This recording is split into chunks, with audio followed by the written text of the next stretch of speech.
ஆவிக்குரியவன் அப்படின்னு பெயர் இருக்குது, கிறிஸ்தவன் அப்படின்னு பெயர் இருக்குது, கிறிஸ்துவை உடையவன் என்று உங்களுக்கு பெயர் இருக்குது. ஆனாலும் வாழ்க்கை எப்படி இருக்குன்னா, ஆவிக்குரிய வாழ்க்கை ஒரு மரித்த நிலைமையில் தான் இருக்குது. ஆவிக்குரிய வாழ்க்கை எப்படி இருக்குது? ஒரு மரித்த நிலைமையில் இருக்குது. இன்றைக்கி நம்முடைய வாழ்க்கையை குறித்து நம்ம கொஞ்சம் கவனிக்கணும். ஹல்லேலூயா. நம்முடைய வாழ்க்கை எப்படி இருக்கிறது, நம்முடைய வாழ்க்கை எப்படி இருக்கிறது கொஞ்சம் கவனிக்கணும்.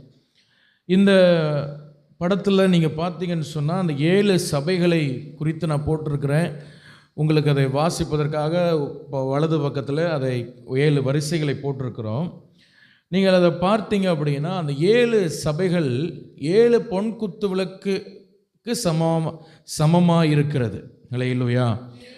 7 சபைகளும் 7 பொன் குத்து விளக்கு. பழைய ஏற்பாட்டில் ஆண்டவர் ஆசரிப்பு கூடாரத்தில் 7 பொன் குத்து விளக்கு செய்ய சொல்வார்.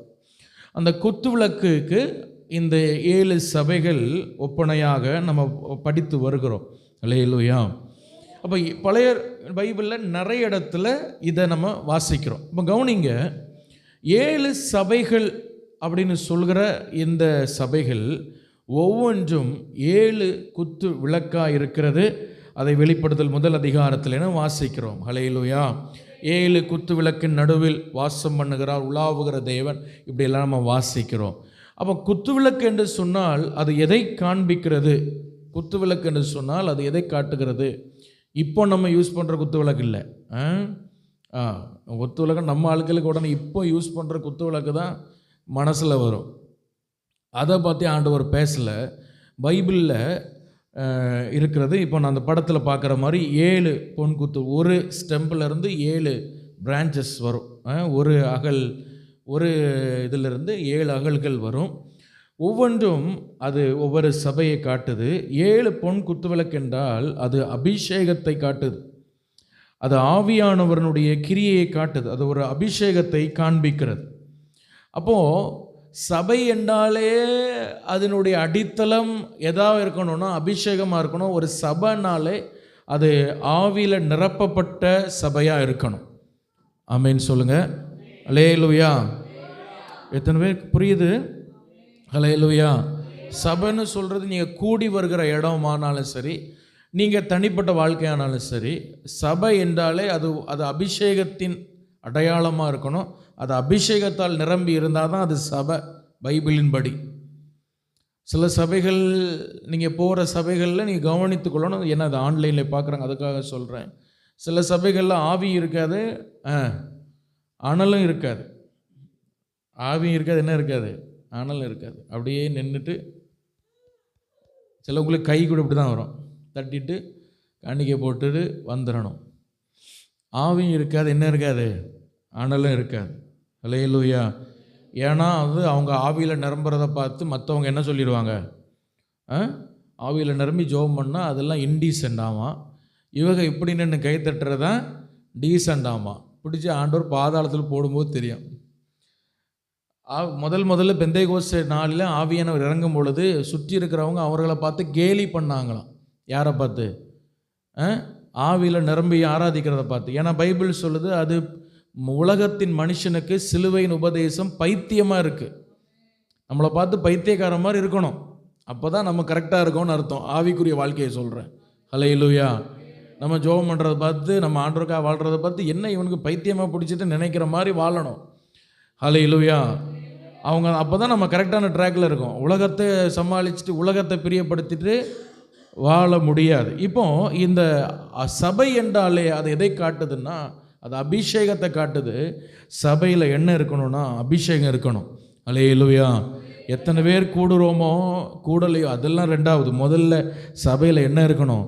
ஒரு அனாயிண்டிங் இருக்கணும், அபிஷேகம் இருக்கணும். உள்ளே வரும்பொழுதே, நீங்கள் ஒரு கூடுகையில் இருக்கும் பொழுதே ஆவியானுடைய கிரியை முழுமையாய் அதில் இருக்க வேண்டும். அப்பொழுது தான் அங்கே தேவ மகிமை, தேவ நாமம் அங்கே உயர்த்தப்படும், மகிமைப்படும். ஹல்லேலூயா. அப்போ 7 சபைகள் இதில் நம்ம தியேத்திரா வர பார்த்துருக்குறோம். இன்றைக்கும் இந்த சர்தை சபையை குறித்து ஆண்டவர் சொல்கிறார், எப்போ உன்னை பார்க்கும் பொழுது அழகாக இருக்க, ஆனால் உன்னுடைய ஆவிக்குரிய நிலைமை செத்த நிலைமை, அதாவது ஒரு மரித்த நிலையிலே இருக்கிறது.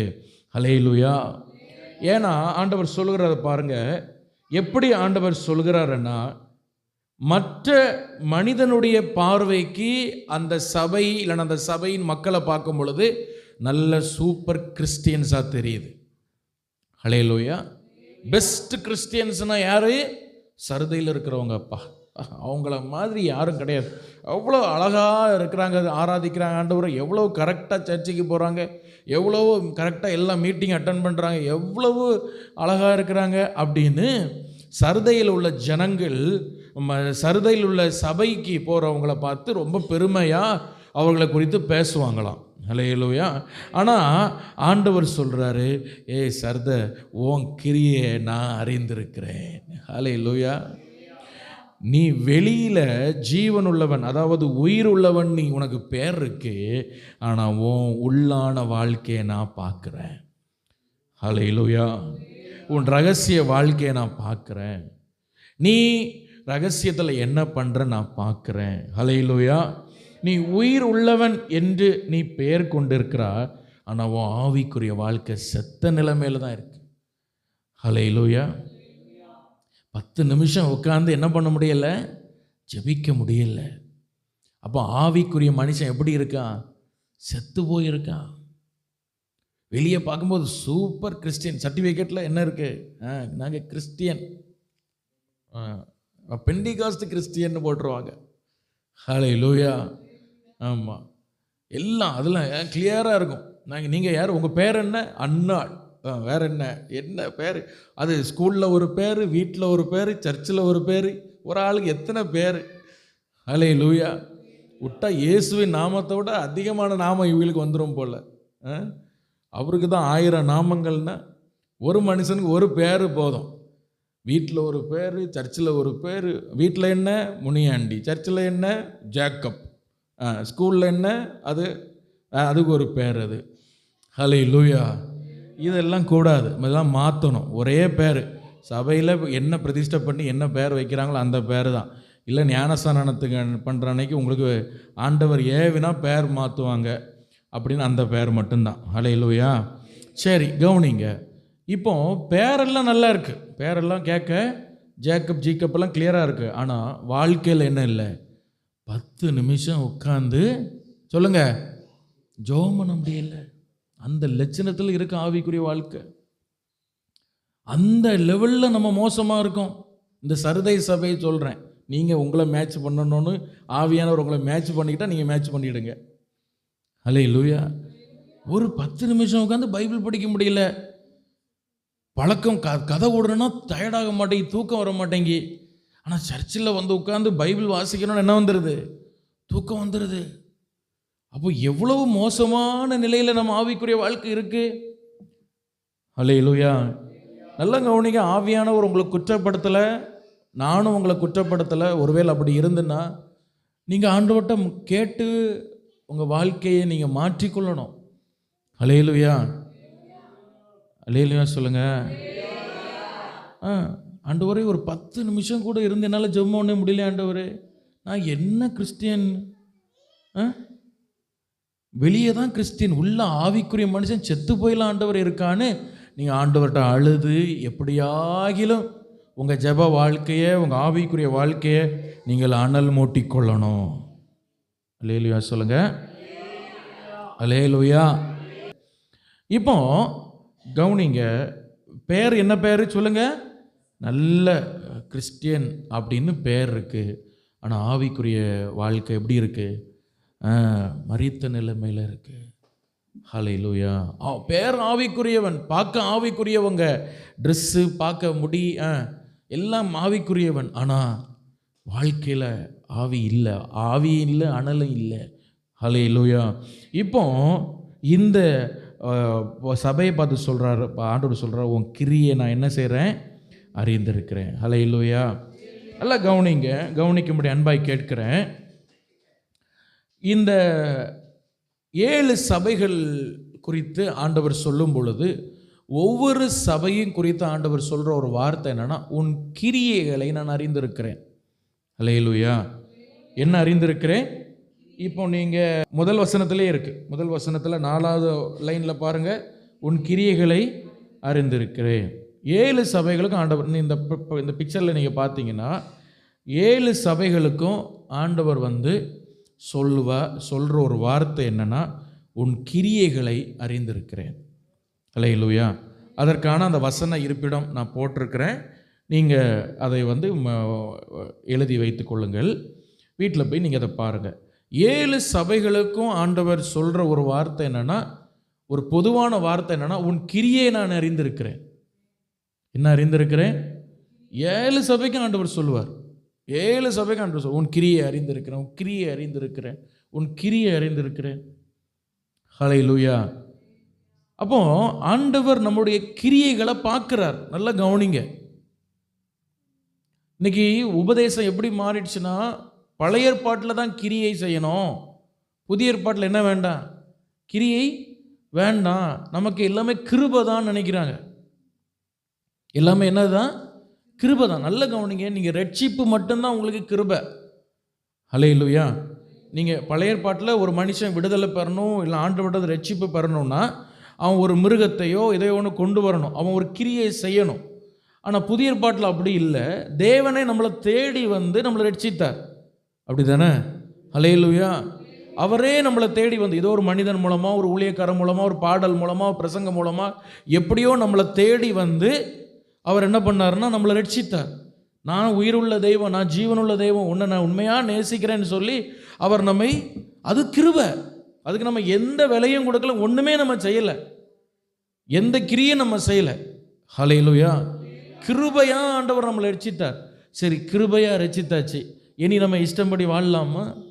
கிருபையில் வண்டி ஓடுமா? ஓடாது. இனி நம்ம செய்ய வேண்டிய கிரியை ஆண்டவர் ரொம்ப உன்னிப்பாக கவனிக்கிறார். நீங்கள் நல்ல கவனிங்க. நம்ம ஆண்டவரை அறியாமல் இருந்த காலத்தில் நம்ம செய்த தவறான கிரியைகளை கூட ஆண்டவர் காணாதவர் போல் இருந்துட்டாராம். சரி பரவாயில்ல, இவன் ரட்சிக்கப்படலை அப்படின்னு விட்டுட்டார். ஆனால் ரட்சிக்கப்பட்ட போகிற ஆண்டவர் எதை உன்னிப்பாக பார்க்குறாரு தெரியுமா? நீங்கள் என்ன பண்ணுறீங்கன்னு பார்க்குறாரு.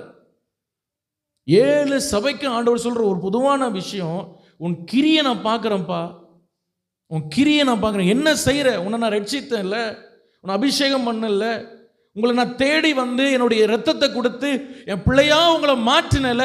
இப்போ நீங்கள் எனக்காக என்ன செய்றீங்க, இல்லை இந்த கிறிஸ்தவ வாழ்க்கையில் என்ன பண்ணுறீங்கன்னு உங்கள் கிரியையை ஆவியானவர் பார்த்து கொண்டிருக்கிறார்.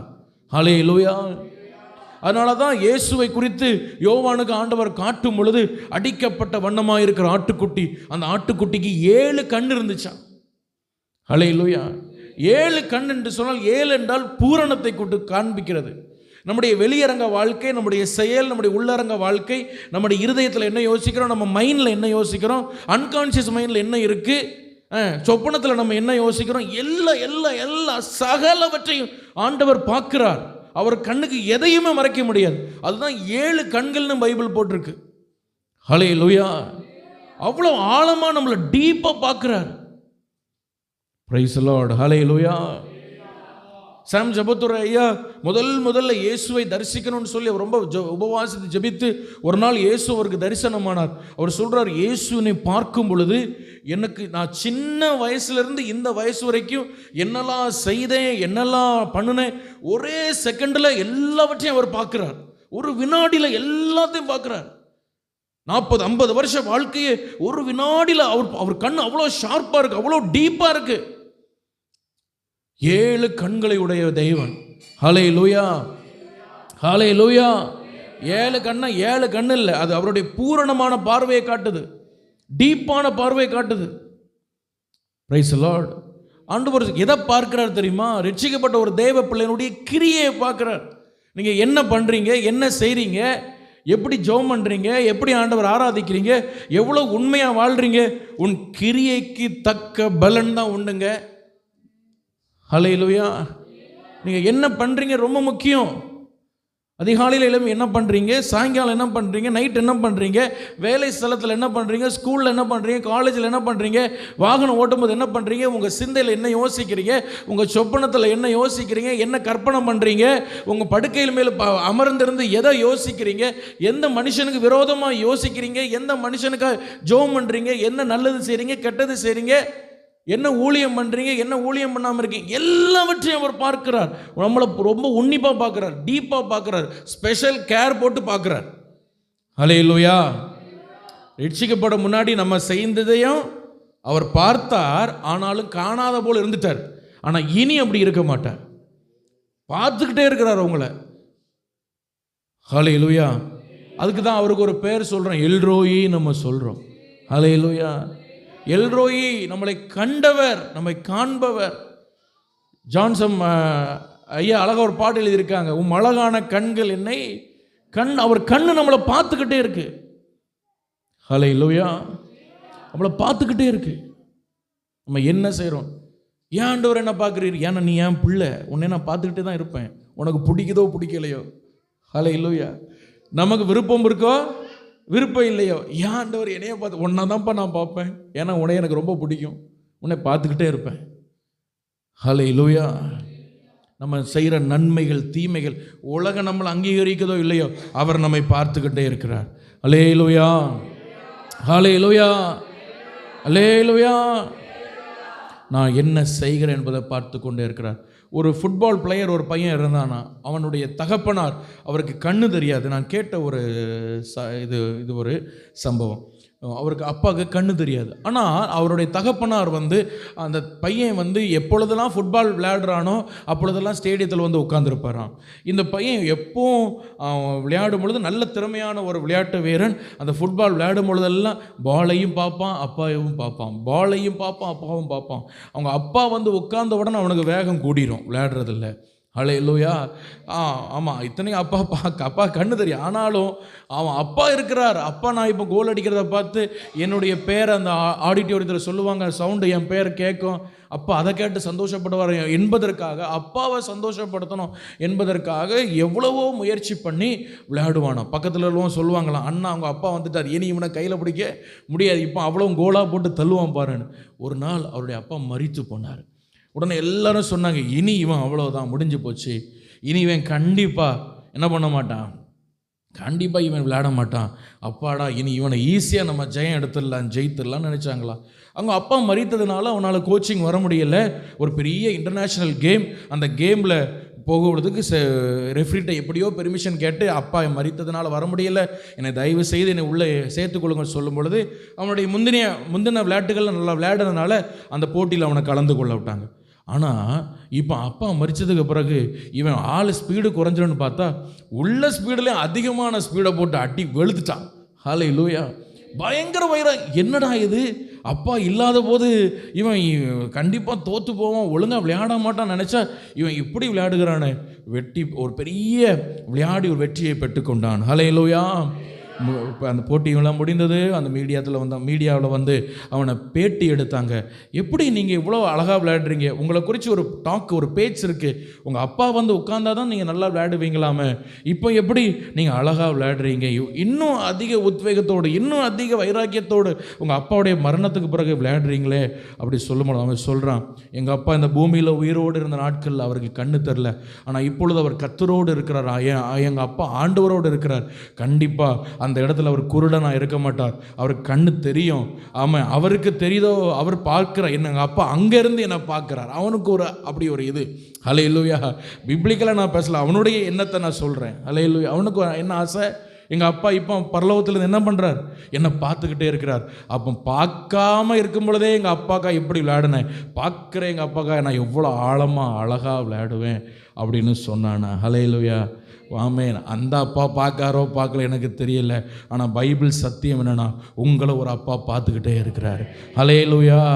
இரவும் பகலும் தூங்காமல் நீங்கள் அது பைபிள் சொல்லுது, வனாந்தரத்தில் போய் நீங்கள் போனாலும், ஆமாம், சமுத்திரத்தில் ஆழத்துக்குள்ளே போய் நீங்கள் படுக்கையை போட்டாலும், நீங்கள் அதிகாலை செட்டையில் அடித்து எங்கே போனாலும், வானத்துக்கு ஏறினாலும், பூமிக்குள்ளே போனாலும், எங்கே போனாலும் அவருடைய கண் நம்மளை பார்த்து கொண்டே இருக்கிறது.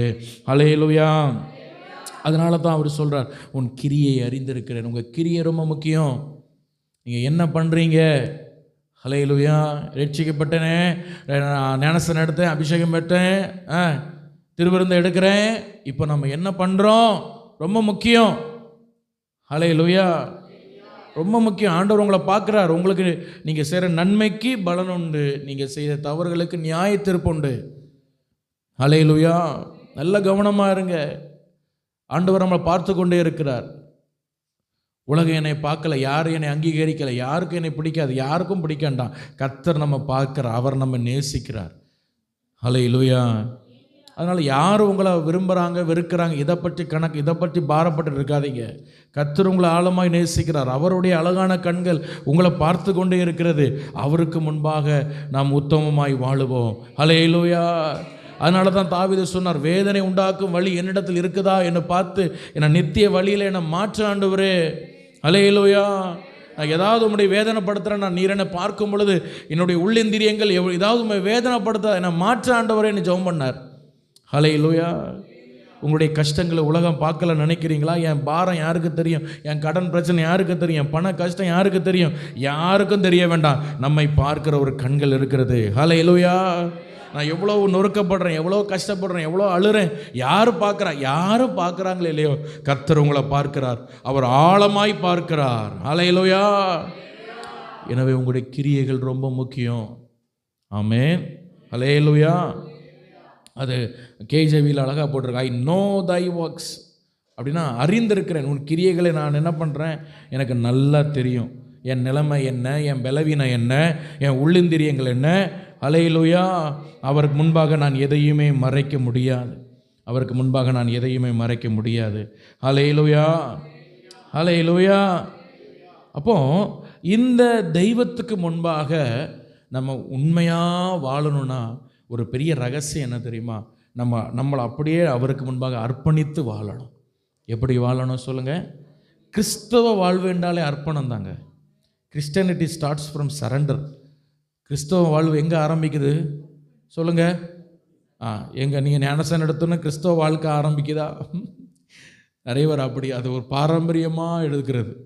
கிறிஸ்தவ வாழ்க்கை என்றால் எங்கே ஆரம்பிக்குது தெரியுமா? நீங்கள் எங்கே உங்களை சரண்டர் பண்ணுறீங்களோ அங்கே ஸ்டார்ட் ஆகுது. அது எங்கே உங்களை நீங்கள் அர்ப்பணிக்கிறீங்களோ. ஹல்லேலூயா. ஹல்லேலூயா. எனக்கு தெரிந்த ஒரு ஊழியர் அவர் சொல்வார், நான் ஞானஸ்நானம் எடுக்கும் பொழுது என் ஃப்ரெண்ட்ஸ் எல்லாம் சேர்ந்து எடுக்கிறாங்கன்னு சொல்லி போய் நான் ஓடி போய் எடுத்தேன். ஹல்லேலூயா. உண்மை அவருக்கு எந்த அர்ப்பணமும் இல்லை. அவருக்கு அப்பா பாஸ்டரான். அவருக்கு அப்பா பாஸ்டர். நாங்களாம் எடுக்கோம், பாஸ்டர் பிள்ளை நீ எடுக்க மாட்டியான்னு யாராவது என்ன சொல்லிடுவாங்கன்னு உண்மையாக ஒரு அர்ப்பணமும் இல்லை, ஒரு ரட்சிப்பும் இல்லை. உலகம் என்னதையா சொல்லிடுவோன்னு ஓடி போய் எடுத்தாராம்.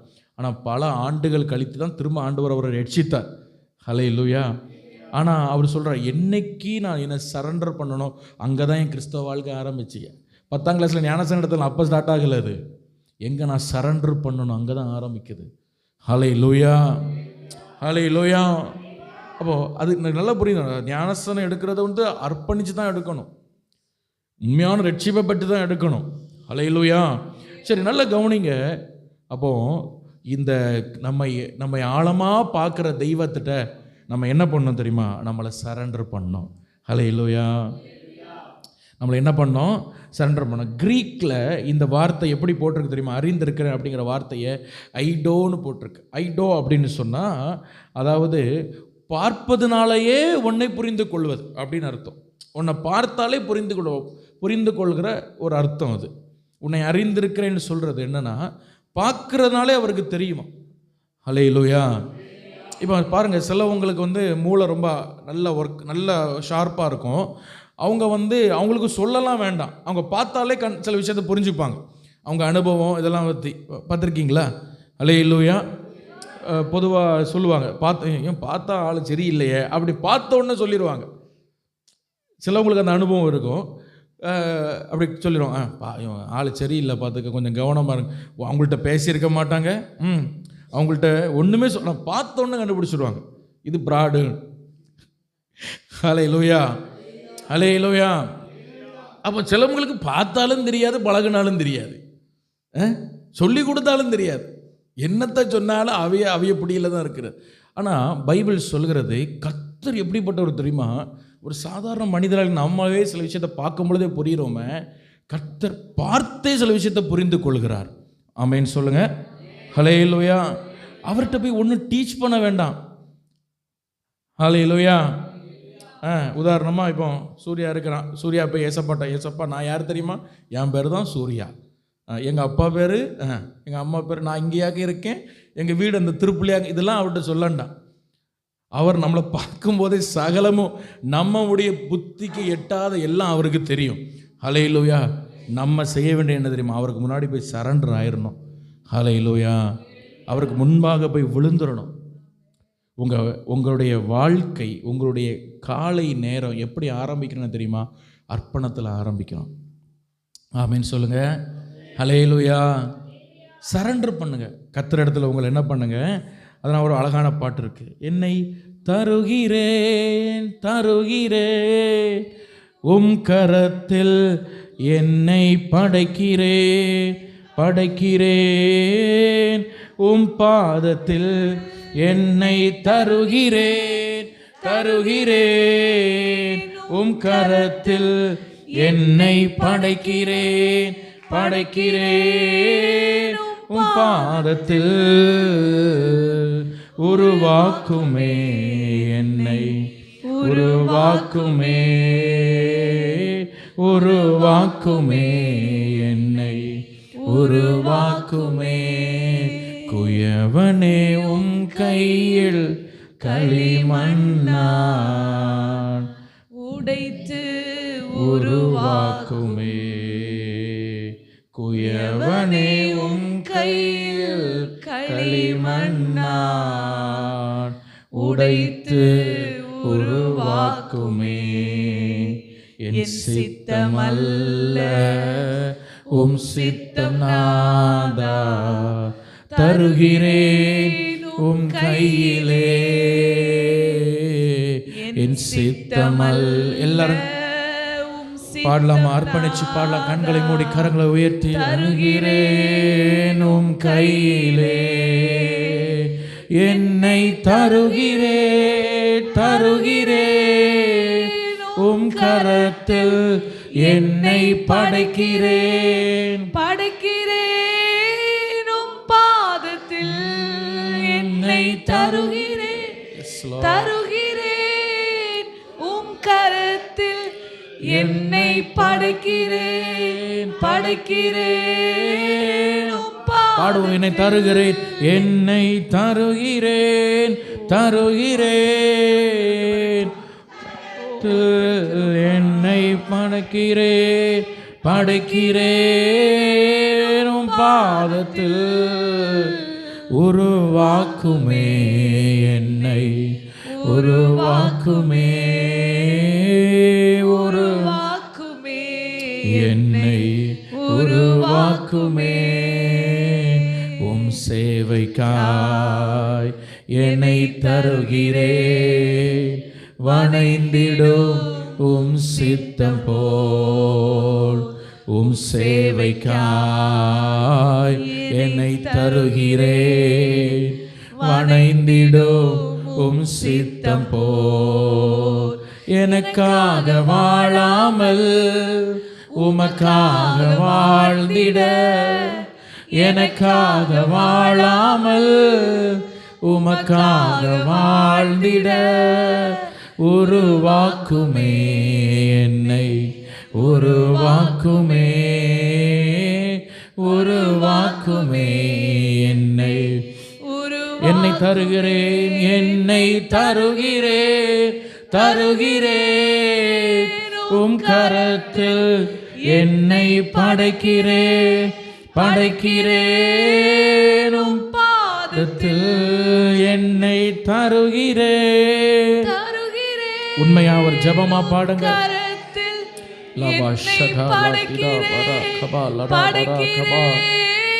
உம் பாதத்தில், உருவாக்குமே என்னை உருவாக்குமே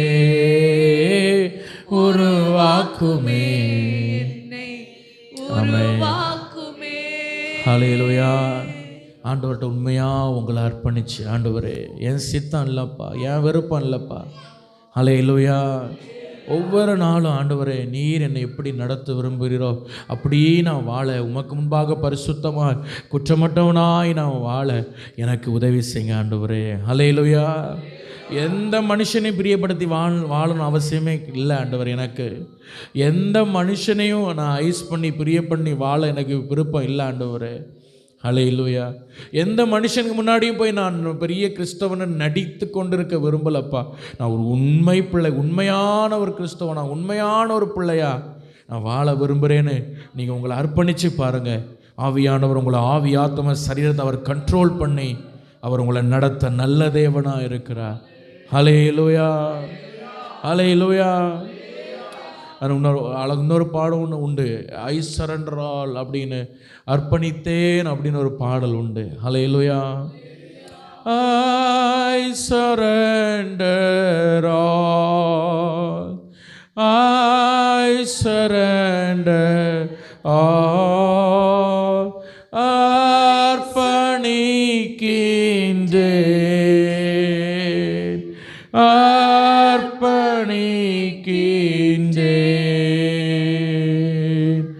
All to thee, my blessed Savior, I surrender all. All to thee, my blessed Savior, Amen. ஆண்டவரே, I surrender all. ஹல்லேலூயா, ஹல்லேலூயா. ஆண்டவர் ஆமென், ஸ்தோத்திரம். அதை நம்ம இடத்துல விரும்புகிறார். ஹல்லேலூயா. ஆண்டவரிடத்தில் முழுமையாக உங்களை அர்ப்பணித்து நீங்கள் வாழ்ந்தால் உங்கள் ஆவிக்குரிய வாழ்க்கை மிகுந்த ஆசீர்வாதமாக இருக்கும். Praise the Lord. Hallelujah, hallelujah. அப்போ நான் முதல்ல என்ன சொன்னேன், ஆண்டவர் நம்முடைய கிரியைகளை என்ன செய்கிறார், பார்க்கிறார், கிரியைகளை அறிந்திருக்கிறார் என்று நம்ம பார்த்தோம். பாருங்கள், இந்த சர்தை பட்டணம் எப்படிப்பட்ட பட்டணம் என்று சொன்னால், இந்த சர்தை பட்டணம் ஒரு பயங்கரமான ஒரு தலைநகரமாக இருந்த ஒரு பட்டணம். ஹல்லேலூயா. கவனிங்க, அந்த காலத்து துர்க்கி தேசம், அந்த துர்க்கி தேசத்திற்கு இன்னொரு பெயர் உண்டு. அது என்ன அப்படின்னா லீடியன் எம்பையர் அப்படின்னு சொல்லுவாங்க. லீடியன் எம்பையர். ஹல்லேலூயா. சவுண்டு மட்டும் கேட்க ஆளாக. லீடியன் எம்பையர்.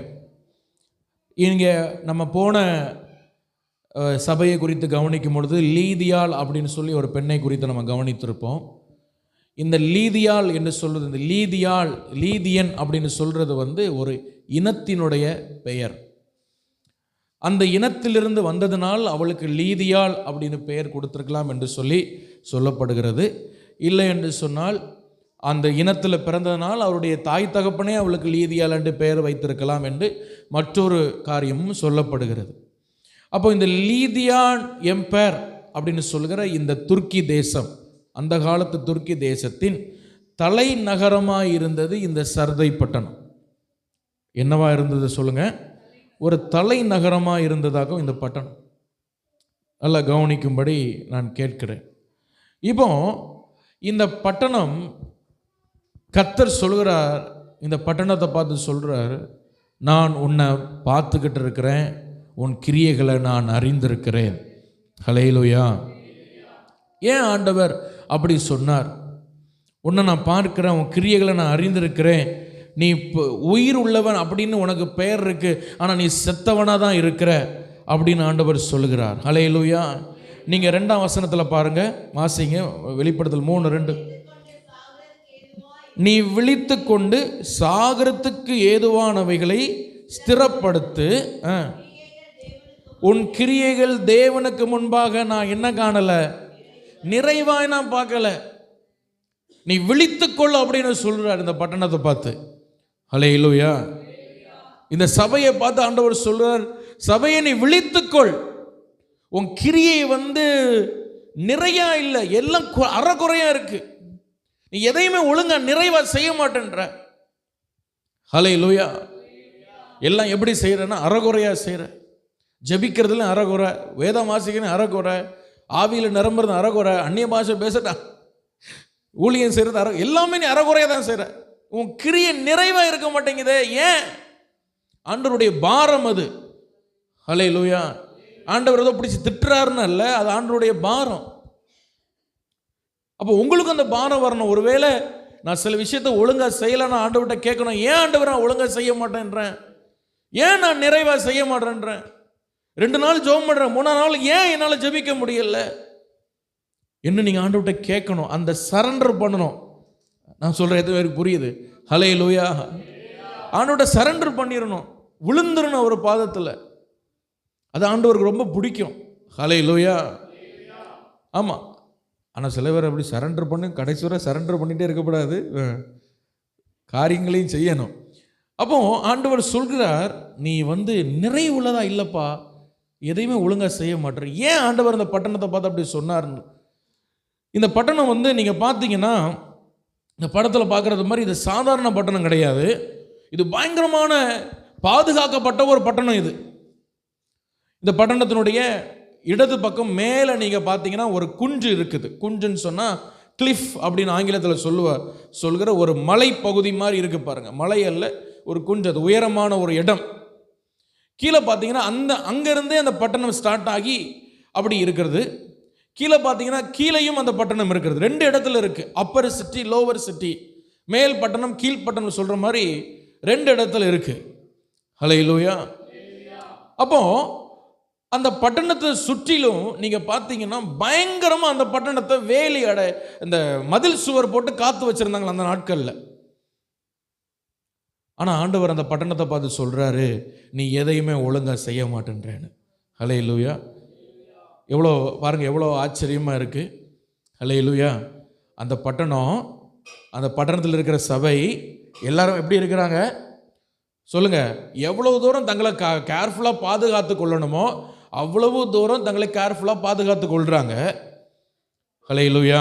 இன்னும் நீங்கள் பார்த்தீங்கன்னா அந்த பட்டணத்தை சுற்றிலும் ஒரு நதி ஓடுது. அந்த நதிக்கு பேர் என்னது? அதில் போட்டிருக்க பாருங்கள், பாக்சோலஸ் ரிவர் அப்படின்னு ஒரு நதி. ஹல்லேலூயா. பாக்சோலஸ் அப்படின்னு ஒரு நதி ஓடுது. ஒரு நீர்க்கால் மாதிரி ஒன்று ஓடுது. அதுவே ஒரு இயற்கையான பாதுகாப்பு தான். அதுவும் ஒரு பாதுகாப்பு தான்.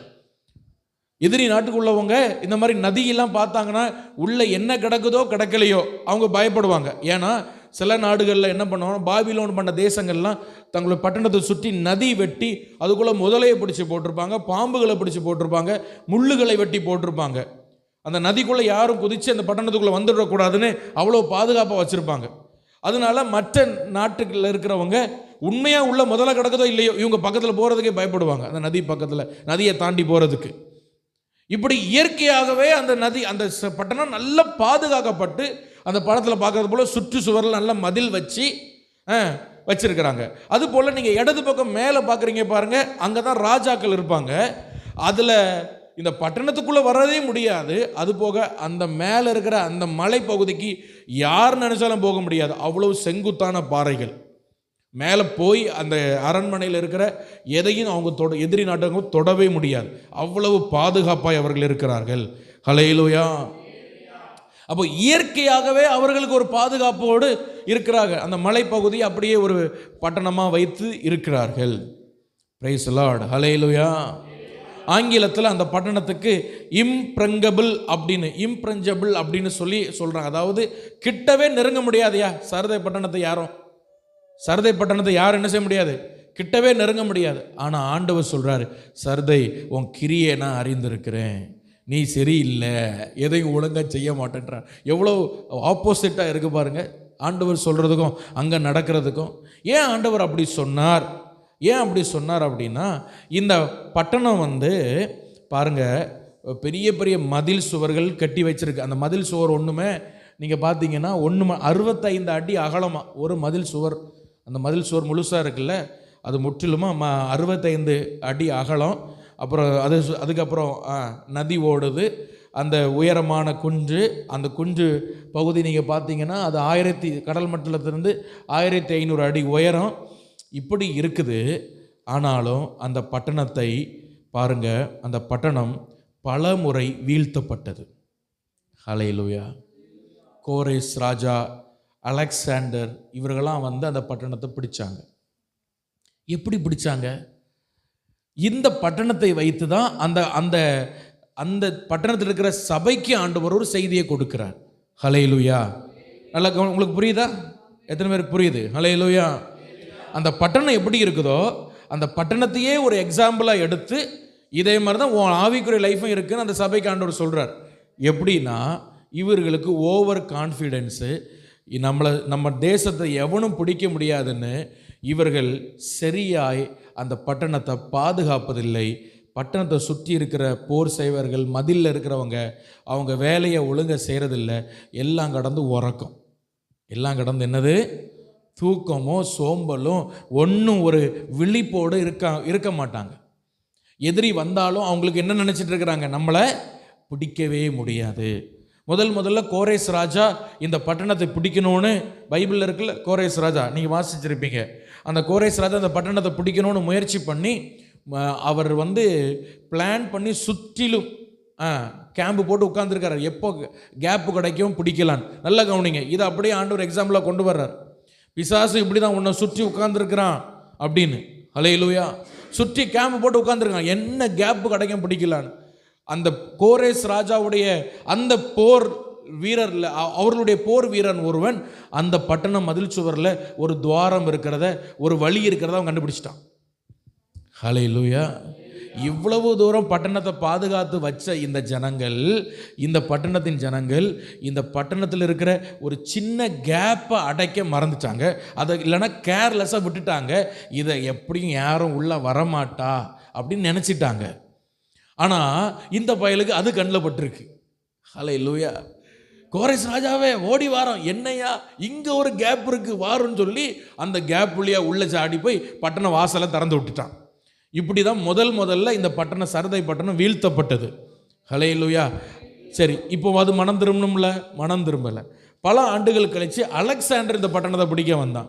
அவனும் இதே மாதிரி அவனுக்கிட்ட இருக்கிற ஒரு என்ன சொல்கிறாங்க அப்படின்னா, அது என்ன சொல்கிறான், அது சரித்திரத்தில் அந்த மதில் சுவருக்கு மேலே நின்று இருந்த ஒரு போர் வீரனுக்கு கிரீடம், தலையில் வச்சு கிரீடம் கீழே விழுந்துட்டான். அவன் எதிரி நாட்டில் இருக்கான், அங்கே ஆப்போசிட்டில் இருக்கான்னு கூட தெரியாமல் அந்த ரகசிய வழியாக போய் அந்த கிரீடத்தை எடுத்திருக்கான். அப்போ அவன் பார்த்துட்டான், ரைட்டு வா இதான் ரகசிய இடமானு அவன் அது உள்ளே உள்ளே வந்துட்டான். இப்படி பல முறை அந்த பட்டணத்தை வீழ்த்தப்பட்டது யாருன்னா கேர்லெஸ்னஸ். சொல்லுங்கள், கவனம் இல்லாமல். இன்னொரு பக்கத்தில் ஓவர் கான்ஃபிடென்ஸ், எப்படியும் எவனும் நம்மளை என்ன செய்ய முடியாது. ஏற்கனவே கோரேஸ் ராஜா பிடிச்சிட்டான். அப்போ இவங்க கவனமாக இருக்கணுமா இல்லையா? இந்த பட்டணத்துக்குள்ள இனி ஒருவனும் வராதபடி இரவும் பகலும் விழித்திருக்கணுமா இல்லையா? இப்போ ஆண்டவர் இயேசு இந்த பட்டணத்தை அப்படியே எடுத்து இந்த சபைக்கு சொல்கிறாரு, இந்த பட்டணம் எப்படி விழிப்பில்லாமல் சோம்பலா இருக்குதோ இதே மாதிரி தான் நீயும் பிசாசுக்கு இடம் கொடுக்குற. ஹல்லேலூயா. நீ விழித்து கொண்டு சாகிறதுக்கு ஏதுவானவர்கள் என்ன பண்ணு, ஸ்திரப்படுத்து. உன் கிரியை சரியில்லை. ஹல்லேலூயா. அப்பா, நீ நினைக்கிற இனி நம்ம ரட்சிக்கப்பட்டாச்சு, நம்ம ஞானஸ்நானம் எடுத்தாச்சு, என்ன பண்ணியாச்சு, அபிஷேகம் பெற்றாச்சு, திருவிருந்து எடுத்தாச்சு, நல்ல சபையில் ஐக்கியம் ஆயாச்சு, இனி பிசாசு நம்மளை ஒன்றும் செய்ய மாட்டான்னு நீங்கள் நினைக்கிறீங்க. பைபிள் சொல்லுது பிசாசு உன்னை சுற்றி தான் உட்காந்துருக்கானா, எப்போ கேப் கிடைக்கும் உள்ளே வரலான்னு. இந்த கோரேஸ் ராஜா எப்படி உள்ளே வரலான்னு பிளான் பண்ணானோ, எப்படி இந்த அலெக்சாண்டர் சரதை பட்டணத்துக்குள்ளே வரலான்னு பிளான் பண்ணானோ, அதே மாதிரி கேம்ப் போட்டு சுற்றி உட்காந்துருக்கிறான். ஒரு தேவ பிள்ளையுடைய குடும்பத்துக்குள்ளே, வாழ்க்கைக்குள்ளே எப்போ போய் சீரழிக்கல அந்த குடும்பத்தை ஒன்றும் இல்லாமல் ஆக்கலான்னு அவன் திறப்பை பார்த்து கொண்டு இருக்கிறான். எங்கே வழி கிடக்கும், எங்கே இவன் கேர்லெஸ்ஸாக இருப்பான். ஹல்லேலூயா. எங்கே இவங்க ஜபிக்க விடுவாங்க, எங்கே இவங்க வேத வாசிக்கத்தை விடுவாங்க, எங்கே ஆண்டவரோட ஐக்கியத்தை விடுவாங்கன்னு அவன் பார்த்துக்கிட்டே இருக்கிறான். கேப்பு கொடுச்சவன் உள்ளே வந்துடுறான். ஹல்லேலூயா. ஆண்டவர் சொல்ல, சரதே சபையே இந்த நிலைமை தான் உனக்கும், நீ இப்படியே தான் இருக்கிற, நீ விழித்துக்கொள், தயவு செய்து விழித்துக்கொள். ஹல்லேலூயா.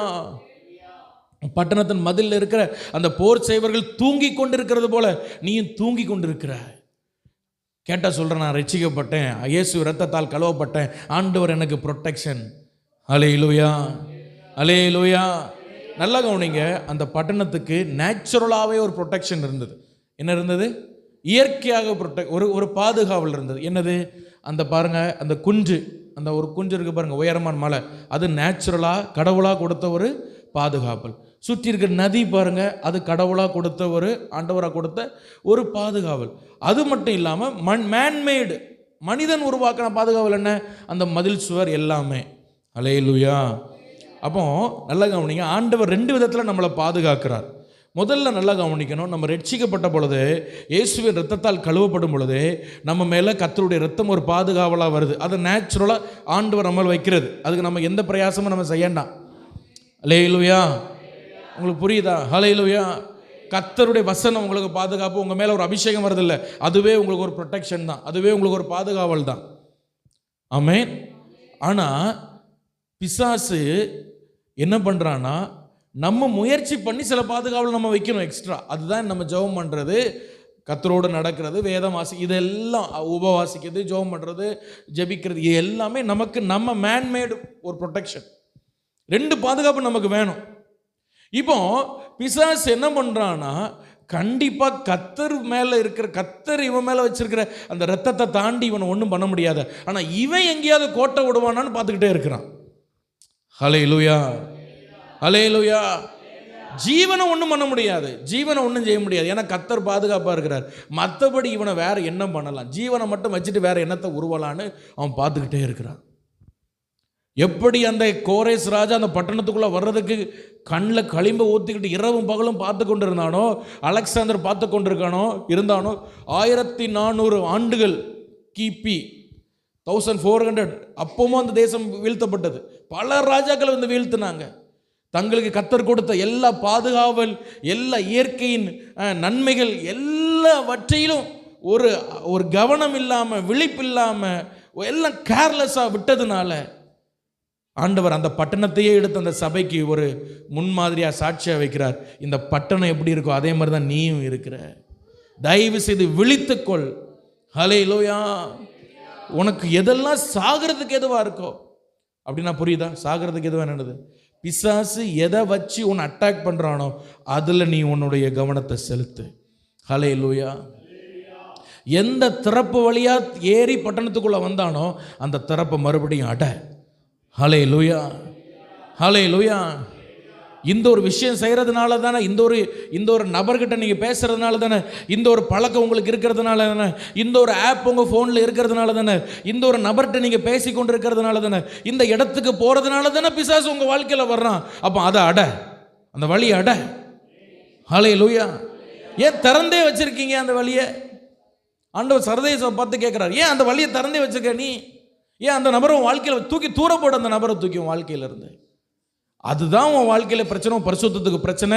அந்த நபர் இருக்கிறதுனால தான் என்னால் பரிசுத்தம் வாழ முடியல, அந்த ஒரு நபர் தான் என்னுடைய வாழ்க்கைக்கு ஒரு பெரிய பிசாசாக இருக்கிறான்னு தெரியுது இல்லை.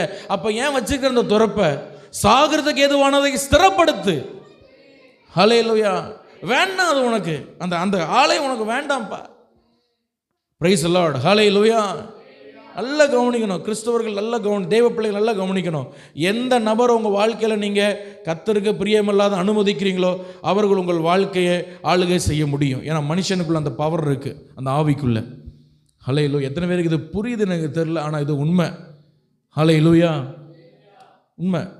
எனக்கு தெரிஞ்ச ஒரு பரிசுத்தவான் சொன்னார், எல்லாரையும் உங்கள் வீட்டுக்குள்ளே விடக்கூடாது. என்னன்னு சொன்னார், என்னட்ட இந்த பொதுவாக சொன்னார். அவர் சொல்லுவார், ஹல்லேலூயா, கிறிஸ்தவர்களாக இருக்கலாம், வீட்டுக்குள்ளே விடாதீங்கன்னு சொல்லுவார். சில ஸ்பிரிட்ஸ் அப்படி, சில ஒவ்வொரு மனுஷனும் ஒவ்வொரு ஆவியை சுமந்து வருகிறான். ஹல்லேலூயா. அவரெல்லாம் சில ஊழியக்காரங்களை கூட அவர் வீட்டுக்குள்ளே தங்க விட மாட்டார். ஊழியக்காரங்க தான் வீட்டுக்குள்ளே வாங்க டீ குடிங்க போங்க, வீட்டுக்குள்ளே ஸ்டே பண்ண விட மாட்டார். அதை பார்க்கறதுக்கு ரொம்ப கஷ்டமாக இருக்கும், என்ன இப்படி பண்ணுறாங்க. ஏன்னா அவர் சொல்கிறார், அவன் கேரி பண்ணி வர, அவன் சுமந்து வராம ஒரு ஸ்பிரிட்டு, அது சரி கிடையாது. அது என் வீட்டுக்குள்ளே விட்டால் அது என் குடும்பத்தை பாதிக்கும், கண்டிப்பாக பாதிக்கும். அவ்வளோ கவனமாக இருக்கிறாங்க ஆவியில். ஹல்லேலூயா, ஹல்லேலூயா. நம்மளால் அப்படி கண்டுபிடிக்க முடியுமா ஒரு மனுஷனை பார்த்து அவனுக்குள்ள என்ன ஸ்பிரிட் இருக்குன்னு? ஆண்டவர் சொல்ற, எது திறப்பாக கிடக்குதோ, எது சாகிறதுக்கு எதுவாக இருக்குதோ அதை ஸ்திரப்படுத்து. ஹல்லேலூயா. இந்த ஒரு பிரச்சனை தான், இந்த ஒரு திறப்பு தான், அதை ஸ்திரப்படுத்த ஆண்டவர் சொல்கிறார். ஹல்லேலூயா. அப்போ 2 விதமான பாதுகாப்பு நம்மளை சுற்றி இருக்குது. ஒன்று இயற்கையாய் கர்த்தரே நமக்கு கொடுத்தது, இன்னொன்று நம்முடைய ஜெபம், உபவாசம், வேத தியானம், நம்ம ஜெபிக்கிற மற்றவங்களுக்காக ஜெபிக்கிறது, ஊழியம் செய்கிறது, இது எல்லாமே நமக்கு ஒரு பாதுகாப்பாக இருக்குது. ஹல்லேலூயா, ஹல்லேலூயா. நல்லா கவனிங்க.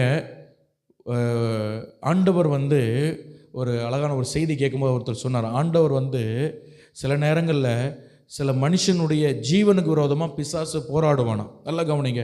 சில மனுஷனுடைய ஜீவனுக்கு விரோதமாக பிசாசு வந்து நிற்பும் போராடுவானா. ஆனால் ஆண்டவர் வந்து என்ன பண்ணுவார்னா அந்த ஜீவனை நீட்டி கொடுப்பார், ஆயுசு காலத்தை நீட்டி கொடுப்பார். எப்போ தெரியுமா? இவன் பூமியில் இன்னும் ஒரு 10 வருஷம் இல்லை ஒன்று 4 வருஷம் இன்னும் ஒரு 2 வருஷம் உயிரோடு இருந்தால் என் ராஜ்யம் கட்டப்படும் அப்படின்னு ஆண்டவர் அந்த மனுஷனுடைய லைஃப்பை பார்த்தா அவனுக்கு அந்த ஜீவனை பிசாசை தொட விட மாட்டாராம். உங்களுக்கு எத்தனை பேருக்கு நான் சொல்கிறது புரியுது? ஹல்லேலூயா. சில பேருக்கு வந்து 100 வயசு வாழணும்னு ஆசை இருக்கும், ஆனால் கர்த்தருக்காக ஒன்றும் செய்யணும்னு அவங்க நினைக்க மாட்டாங்க. ஆனால் ஜெப மாட்டேன் என்ன 100 வயசு வாழ்ந்து என்ன பண்ண போறீங்க? 100 வயசு வரை நான் வாழலாம். சரி, 100 வயசு வாழ என்ன செய்ய போகிறீங்க ஆண்டவருக்கு? What is a plan? உங்கள் மைண்டில் இருக்க திட்டம் என்ன? கர்த்தருக்காக நான் இதை செய்ய போகிறேன்னு என்ன பிளான் பண்ணி வச்சுருக்கீங்க? 100 வயசு கேட்குறீங்களா ஆண்டவர்கிட்ட? ஹல்லேலூயா. வயசு கேட்கறது இல்லை, என்ன செய்ய போகிறோம்? ஹல்லேலூயா.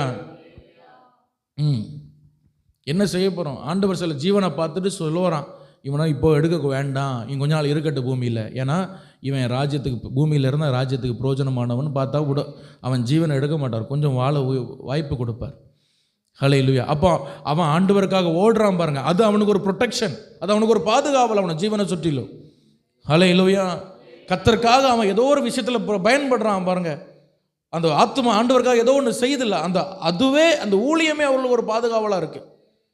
அப்போ எவ்வளவு பாதுகாவல் நம்மளை சுற்றி கர்த்தர் வச்சிருக்கிறார். இந்த தேசத்தின் பிரதம மந்திரியை விட எத்தனையோ மடங்கு சுற்றி எத்தனையோ மடங்கு நம்மளை பாதுகாக்கிறார். ஆனால் இதுலேயும் நம்ம திறந்து விடுறோம், சரியா விழித்து கொள்கிறது இல்லை. ஹல்லேலூயா. அப்போ பிரச்சனை என்னன்னா விழித்து கொள்கிறது இல்லை. பிரச்சனை என்னதுன்னா என்ன சொல்லுங்க? விழிப்பு இல்லை, சரியான அந்த அலர்ட்னஸ் இல்லை. கர்த்தருடைய பரிசுத்த நாமம் மகிமைப்படட்டும். ஹல்லேலூயா. அப்போ ஆண்டவர் சொல்கிறார், வெளிப்படுத்தல் அதே 3ஆம் அதிகாரம் 2ஆம் வசனத்தில், அது திரும்ப அந்த வசனத்தை வாசிங்க. நீ விழித்து கொண்டு சாகரத்துக்கு ஏதுவானவைகளை என்ன பண்ணு? ஸ்திரப்படுத்து. ஹல்லேலூயா. இது அந்த தேசத்தின் ஜாமக்காரர்கள் என்ன, நம்ம முதல் நாள் பார்த்தோம். இப்போ அந்த பட்டண வாசலில் காவலில் உட்காந்துருப்பான். இவனுக்கு வேலை என்னென்னா எக்காலத்தை ஊதணும் எதிரி வரும்போது. ஆனால் இந்த ஜாமக்காரர்கள் தூங்கி கொண்டிருந்தார்களாம் சர்தை பட்டணத்தில். ஹல்லேலூயா. ஜாமக்காரர்கள் அவருடைய வேலையை ஒழுங்காக செய்யலை. முதல்ல நீங்கள் ஒரு பட்டணத்துக்கு ஜாமக்காரனாக இருக்கிறத விட, ஒரு தேசத்துக்கு ஜாமக்காரனாக இருக்கிறத விட, முதல்ல உங்களுக்கே நீங்கள் ஒரு ஜாமக்காரனாக மாறணும். நான் சொல்கிறேன், எத்தனை பேருக்கு புரியுது? ஹல்லேலூயா. உங்கள் ஆவிக்குரிய மனுஷனுக்கு யார் தான் ஜாமக்காரன்? நீங்கள் தான். உங்கள் ஊழியக்காரங்களாம் 2வது பிளேஸில் தான் வருவாங்க. உங்கள் ஆவிக்குரிய வாழ்க்கைக்கு நீங்கள் ஒரு ஜாமக்காரனாக மாறணும். எதில் நான் சரியில்லை, எதில் நான் கிளியராக இல்லை, உங்கள் ஆவிக்குரிய கண்கள் திறக்கப்படுவதாக. ஹல்லேலூயா. உங்கள் ஆவிக்குரிய மனக்கண்கள் திறக்கப்படட்டும். நீங்கள் உங்களுக்கே ஒரு ஜாமக்காரனாக மாறணும். விழித்து ஜெபம் பண்ணணும், விழித்து இருக்கணும், எப்பொழுதும் ஆவியில் ஒரு அலர்ட்னஸ் இருக்கணும். ஹல்லேலூயா. கர்த்தருடைய பரிசுத்த நாமம் மகிமைப்படும். 2வதாக இந்த சபையை குறித்து ஏன் ஆண்டவர் மரித்த நிலையில் நீ இருக்கிறான்னு சொன்னார் தெரியுமா? இந்த சபையில் இந்த பட்டணத்தில் பணத்துக்கு குறவில்லை. என்னத்துக்கு குறவில்லை சொல்லுங்க? 7 சபைகள் நம்ம குறித்து பார்க்குறோம். 7 சபைகள்லையும் மற்ற 6 சபைகளில் பயங்கர உபத்திரம் இருந்தது. ஆனால் இந்த சபையில் உபத்திரம் ரொம்ப குறைவு, ஒரு உபத்திரமே கிடையாது இவர்களுக்கு. ஹல்லேலூயா. யாருக்கு? சர்தை பட்டணத்துக்கு. இந்த படத்தில் ஒரு நதி ஓடுது பாருங்க. இந்த நதியில் வந்து எலக்ட்ரம் அப்படின்னு சொல்கிற ஒரு பொருள் கிடைக்குமா. இந்த எலக்ட்ரம் என்று சொல்கிறது வந்து ஒரு உலோகம். ஹல்லேலூயா. இது இயற்கையாய் கிடைக்கிற ஒரு விஷயம், நல்லா கவனிங்க. முதல்ல அந்த பட்டணத்தின் பாதுகாவலை குறித்து பார்த்தோம். 2வது அந்த பட்டணத்தின் ஐஸ்வர்ய நிலைமையை குறித்து நாங்கள் உங்களுக்கு சொல்கிறேன். அந்த பட்டணத்தில் ஒரு நதி ஓடுது. அந்த நதியில் இந்த படத்தில் பார்க்குற மாதிரி எலக்ட்ரம் அப்படி மாதிரி சில உலோகம் கிடைக்குதான். இதை என்ன செய்வாங்கன்னா, இதில் இருந்து பொண்ணை எடுப்பாங்களாம், கோல்டு எடுப்பாங்களாம். நம்ப முடியுதா? ஹல்லேலூயா. எங்க கோல்டை விளைவிக்கிற ஒரு நதி உங்கள் ஊர் பக்கத்தில் ஓடிச்சுன்னா நீங்கள்லாம் விடுவே இல்லை, நம்ம விடுவோமா? ஹல்லேலூயா. ஆனால் சர்தையில் நடந்துதான் இந்த எலக்ட்ரம் வந்து அதுலேருந்து அந்த நதியிலேருந்து கிடைக்கும். இதை எடுத்து அவங்க க்ளீன் பண்ணி அதை வெள்ளியாக பொன்னாக அதனுடைய குவாலிட்டியை பொறுத்து 2ஆக பிரித்தெடுப்பார்கள். எத்தனை பேருக்கு புரியுது? ஹல்லேலூயா. அந்த பட்டணத்தை ஆராய்ச்சி பண்ணும் பொழுது ஆராய்ச்சியாளர்கள் பொன் செய்கிறவங்க, வெள்ளி செய்கிறவங்க என்னென்னலாம் அந்த காலத்தில் ஆயுதங்கள் இல்லைன்னா அந்தந்த மிஷின்ஸு அந்த பாருங்கள், அந்த மாதிரி அந்த உலோகம் வச்சு சூடாக்கி இது பண்ணுறாங்க பாருங்கள், அது எல்லாம் அந்த நதிக்கரையில் நதி ஓரங்களில் கண்டுபிடித்திருக்கிறாங்க. இது ஒரு கற்பனை படம் தான், ஆனால் ஆராய்ச்சியாளர்கள் அதை கண்டுபிடித்திருக்கிறார்கள். எப்படி அவங்க நதி ஓரத்தில் உட்கார்ந்தே அந்த நதியிலிருந்து அந்த ஐஸ்வர்யத்தை எடுத்து அங்கேருந்து கோல்டு சார். என்ன ஆசீர்வாதம்! இந்த மாதிரி ஆசீர்வாதம் கைக்கு பக்கத்தில் உங்களுக்கு என்ன இருக்குது? ஐஸ்வர்யம் இருந்தது. ஹல்லேலூயா, ஹல்லேலூயா. இப்போ உங்களுக்கு புரியும் ஏன் இந்த ஜனங்கள் ஒழுங்காக சர்ச்சுக்கு போகலன்னு. கைக்கு பக்கத்தில் என்ன இருக்குது? இப்போ இந்த நதி ஓடுது, இங்கே பக்கத்தில் ஒரு சேனல் ஓடுது. இதில் இப்போ மட்டும் தங்கம் ஒன்று ஓடுது, எலக்ட்ரம் ஓடுதுன்னு வைங்களேன். யார் இந்த பக்கம் திரும்பிவேலா அங்கே பக்கம் ஓடுவீங்களா? எல்லாம் அங்கே தான் போவீங்க. இப்போ புரியுதா சர்தை பட்டணத்தில் ஏன் அவைய ஒழுங்காக ஆண்டவரை தேடலைன்னு? ஏன்னா ஐஸ்வர்யத்துக்கு எங்கேயும் தேடி ஓடண்டாம், அவங்க பட்டணத்துக்குள்ளே இருக்குது. அதை அவங்க கொஞ்சம் க்ளீன் பண்ணி கொஞ்சம் வேலை செஞ்சு கோல்டு சில்வர்னு பிரித்து எடுத்தால் போதும். அவ்வளவு தூரம் அந்த பட்டணம் இயற்கையாகவே அவர்களை ஆண்டவர் ஆசீர்வதித்து வைத்திருந்தார். ஆனால் என்ன பிரச்சனைனா அந்த ஐஸ்வர்யமே அவர்கள் ஆண்டவரை தேடாமல் இருக்கிறதுக்கு ஒரு தடையாயிற்று. அந்த பணமே, ஹல்லேலூயா, அவள்கிட்ட இருந்த அந்த ஐஸ்வர்யமே ஆண்டவர் அவங்கள தேட முடியாத அளவுக்கு பணம். தெய்வ பிள்ளைகள், உங்களுக்கு இருக்கிற ஐஸ்வர்யம் நல்லது தான், ஆனால் உங்கள் ஐஸ்வர்யம் தேவனுக்கும் உங்களுக்கு நடுவில் வராமல் பார்த்துடுங்க. ஹல்லேலூயா. உங்களுக்கு பணம் வர்றது நல்லது தான், ஆனால் உங்கள் பணம் உங்களுக்கும் ஆண்டவருக்கும் நடுவில் வராமல் பார்த்து கொள்ளுங்கள். ஹல்லேலூயா. இன்னொரு ஆச்சரியமான விஷயம் சொல்லட்டா? முதல்ல நாணயம், தங்க நாணயம் கண்டுபிடிச்சது யார் தெரியுமா? நீங்கள். இப்போ நான் இதெல்லாம் கதை அடிக்க முடியாது. ஏன் சொல்லுங்கள் பார்ப்போம். இப்போ நான் இந்த செய்தியெல்லாம் போட்டு படம் போட்டு சொல்கிறேன்னா இது எதையுமே நான் கதை அடிக்க முடியாது. ஏன்னு சொல்லுங்கள் பார்ப்போம். ஏன்னு சொல்லுங்கள். ஒன்று, உங்கள் கையில் எல்லார் கையில் என்ன இருக்குது? பைபிள் இருக்குது. வேறு என்ன இருக்குது? ஃபோன் இருக்குது. ஐயா சொல்கிறது கரெக்டானு நீங்கள் இப்போ அடித்து பார்த்தா கரெக்டாக தெரியும் அதில். ஆமாவா இல்லையா? சரி, இப்போ இதை நம்ம லைவில் இதை யூடியூப்பில் போடுவோம். சரி, இங்கேயாவது சரி, நீங்கள் உங்களுக்கு ஃபோன் நோண்ட தெரியாதுங்களேன், யூடியூப்பில் பார்க்குற ஆள் நோண்டாமலே இருக்கும். என்ன இவர் சொல்கிறது சரிதானான்னு உடனே அடுத்த நிமிஷம் என்ன பார்ப்பாங்க? டெக்னாலஜி அவ்வளோ வளர்ந்துட்டு பேக்ரவுண்டில் வீடியோ ஓடிட்டே இருக்கும், இவன் நோண்டி பார்ப்பான் ஃபோனில். அவர் சொல்கிறது சரிதானா, சர்தையில் கோல்டு விளைஞ்சிதான் டைப் பண்ணி பார்ப்பாங்க. அவ்வளோ தூரத்தில் டெக்னாலஜி. இங்கே நின்று ஒன்றும் கதை அடிக்க முடியாது. அப்போ நான் எதுக்கு சொல்கிறேன் அப்படின்னா, முதல்ல தங்க நாணயம் கண்டுபிடிச்சது சர்தையில் தான். நாணயம் அப்படிங்கிற அந்த ஐடியா கொண்டு வந்தது அவங்க தான். இந்த பணம் நாணயம் அப்படின்னு கொண்டு வந்தது என்ன தான்? இவங்க தான். இந்த பாருங்கள், இந்த படத்தில் நீங்கள் பார்க்குறது மாதிரி இந்த இடது பக்கத்தில் இருப்பது ஒரு கற்பனையாக ஈடுபட்டது, வலது பக்கத்தில் ஆராய்ச்சியில் கண்டுபிடிக்கப்பட்ட படங்கள், வெள்ளி நாணயங்கள். அந்த இடது பக்கத்தில் நீங்கள் பார்க்குறது மாதிரி சிங்க முகம், காளையினுடைய உருவம், இதெல்லாம் வைத்து தங்க நாணயங்கள் முதல்ல அன்னைக்கெல்லாம் பண்ட பரிமாற்று முறை தான் இருந்தது. முதல்ல நாணயத்தை வச்சு சேல் பண்ணலாம், பிஸ்னஸ் பண்ணலான்னு கொண்டு வந்தது சர்தையில் தான். ஏன்னா அவர்களுக்கு கை நறுகை என்ன இருந்தது? பண வசதி இருந்தது. ஹல்லேலூயா. அப்போ என்ன அளவுக்கு இவர்கள் இவருடைய தேசத்தில் செழுமை மற்றும் என்ன ஐஸ்வர்யம் இருக்குன்னு கொஞ்சம் யோசிச்சு பாருங்க நீங்கள். ஹல்லேலூயா. அவ்வளவு தூரம் இவர்கள் ஐஸ்வர்யத்தில் இருந்தார்கள். ஐஸ்வர்யத்தில். அப்போ முதல் ஐஸ்வர்யம் நான் சொன்னேன், இவங்களுக்கு நதியில் என்ன கிடச்சிது? நாணயம் கிடச்சிது. அதுக்கப்புறம் இந்த தேசத்தில் ஒரு புழு உண்டு. இந்த புழுவை குறித்து ஏற்கனவே நான் 2024 நினைக்கிறேன் ஒரு செய்தி கொடுத்துருக்கிறேன். சிவப்பு புழு, கிரிம்சன் வார்ம், சிவப்பு புழு என்ற ஒரு செய்தியை கொடுத்துருக்கிறேன். அது யூடியூப்பில் இருக்கிறது, நீங்கள் அதை பாருங்கள். அந்த புழுவையும் இயேசு கிறிஸ்துவினுடைய மரணத்தையும் ஒப்புமைப்படுத்தி நம்ம ஏற்கனவே தியானித்திருக்கிறோம். இந்த புழு இந்த சர்தையில் அதிகமாய் காணப்படும். இந்த புழுவினுடைய இடது பக்கத்தில் இருப்பது அந்த புழுவினுடைய அந்த இது கூடு. அந்த புழுவினுடைய அந்த மரத்திலிருந்து சிவப்பு நூலை எடுத்தாங்க. ரெட் கலர் நூல், சிவப்பு நூல். தியத்திராவில் என்ன பார்த்தோம்? வயலட் கலர், பர்பிள் கலர் பார்த்தோம், அப்படி தானே? இங்கே சிவப்பு பயங்கர ஃபேமஸ். வேர்ல்டு ஃபுல்லாக எக்ஸ்போர்ட் பண்ணாங்க இந்த நூல்களை. சிவப்பு நூல்களை வைத்து அவர்கள் பயங்கரமாக அவர்கள் உற்பத்தி செய்து பார்த்ததை நம்ம பார்க்குறோம். அதுபோல் ஏற்கனவே அந்த தேசத்தின் இதை பார்த்துங்க, அதை சுற்றிலும் வயல் நிலங்கள், தோட்டங்கள், ஒலிவ மரங்கள், திராட்சை தோட்டங்கள் அதிகமாக இந்த பட்டணத்தில் இருந்தது. இதனாலே இவர்களுக்கு கோதுமை, ஒலிவ பழம், திராட்சை தோட்டம் இந்த பிஸ்னஸ் எல்லாம் நடந்தது. வேகமாக சொல்லி முடிக்கிறேன். அடுத்தது முதல்ல சந்தை அப்படின்னு கொண்டு வந்தது இவங்க தான். மார்க்கெட்டில் போய் பொருள் வாங்கலாம் அப்படிங்கிற அந்த விஷயத்தை முதல்ல கொண்டு வந்தது இவங்க தான். இடது பக்கத்தில் இருப்பது ஆராய்ச்சியாளர் கண்டுபிடித்த அந்த மார்க்கெட் பிளேஸு, வலது பக்கத்தில் இருப்பது இப்படி தான் இருந்திருக்கும் அப்படிங்கிற ஒரு கற்பனை. இது மார்க்கெட் முதல்ல சில்லறை வியாபாரம் அப்படின்னு சொல்கிறோம்ல, கடை வீதி, இன்றைக்கி நம்ம நிறைய இடத்துல இருக்கோம். முதல்ல வந்தது சர்தையில் தான். ஹல்லேலூயா. இப்போ இது எல்லாம் பார்க்கும்போது உங்களுக்கு புரிஞ்சிருக்கும், அந்த தேசம் சாதாரணப்பட்ட பட்டணம் கிடையாது. பயங்கரமான பிஸ்னஸும், பயங்கரமான பணமும், பயங்கரமான காரியங்களும் இந்த பட்டணத்தில் இருக்கிறதை நம்ம பார்க்கிறோம். ஹல்லேலூயா.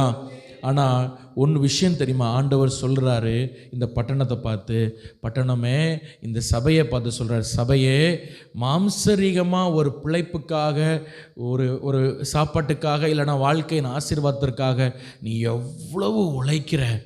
ஹல்லேலூயா. ஒரு நதியிலிருந்து இதை எடுக்கிற, வேற என்ன, நூலை வைத்து பிஸ்னஸ் பண்ணுற, நாணயத்தை வச்சு பிஸ்னஸ் பண்ணுற, கடைவீதி தெருவில் இருந்து மார்க்கெட்டை வச்சு பிஸ்னஸ், எவ்வளவு முயற்சி எடுக்கிற. உன் ஆவிக்குரிய வாழ்க்கைக்கு நீ என்ன முயற்சி எடுத்த? இதுதான் ஆண்டவர் அந்த சபையை பார்த்து கேட்குற ரெண்டாவது ஒரு கேள்வி. ஹல்லேலூயா. இன்னைக்கு நம்முடைய கிறிஸ்தவ உலகத்தில் இருக்கிற பெரிய பிரச்சனையே என்னன்னா, மாம்சத்தில் உழைப்பாங்க, ஆனால் ஆவியில் என்ன பண்ண மாட்டாங்க, உழைக்க மாட்டாங்க. ஹல்லேலூயா. உங்கள் ஆவிக்குரிய வாழ்க்கைக்காக நீங்கள் என்ன உழைக்கிறீங்க, அதுதான் நித்தியமாக உங்கள் கூட வரும். அதுக்காக இந்த உழைப்பெல்லாம் வேண்டான்னு சொல்ல, ஆனால் உங்கள் ஆவிக்குரிய வாழ்க்கை இது ஒரு நாளும் தொடாமல் பார்த்துக்கொள்ளுங்க. Praise the Lord. Hallelujah, hallelujah, hallelujah. ஒரு மரணம் ஒரு வீட்டுக்கு வந்துடுச்சு அப்படின்னா, நீங்கள் போயிட்டு பார்த்துட்டு விசாரிச்சுட்டு வாங்க. மற்றவங்களுக்கு நான் சொல்கிறேன், ஒருவேளை இது அவங்க வீடியோவில் பார்க்கலாம். ஹல்லேலூயா. அங்கேயே உட்கார்ந்த உடனே என்ன நடக்க போகுது? ஒன்றும் நடக்காது. யாரும் அந்த படுத்திருக்கால் எலும்பி நீ போகணும் உங்களுக்கு சொல்ல மாட்டார். அவர் போயாச்சு. போய் பார்க்குறீங்க, துக்கம் விசாரிக்கீங்க, சண்டேனா சர்ச்சுக்கு வந்துருங்க. ஹல்லேலூயா. சரி, உங்களுக்கு இன்றைக்கி வேலை இருக்குது, என்ன பண்ணுவீங்க? ஒரு வேலை சொல்கிறார் ஒரு மேனேஜர், என்ன பண்ணுவீங்க?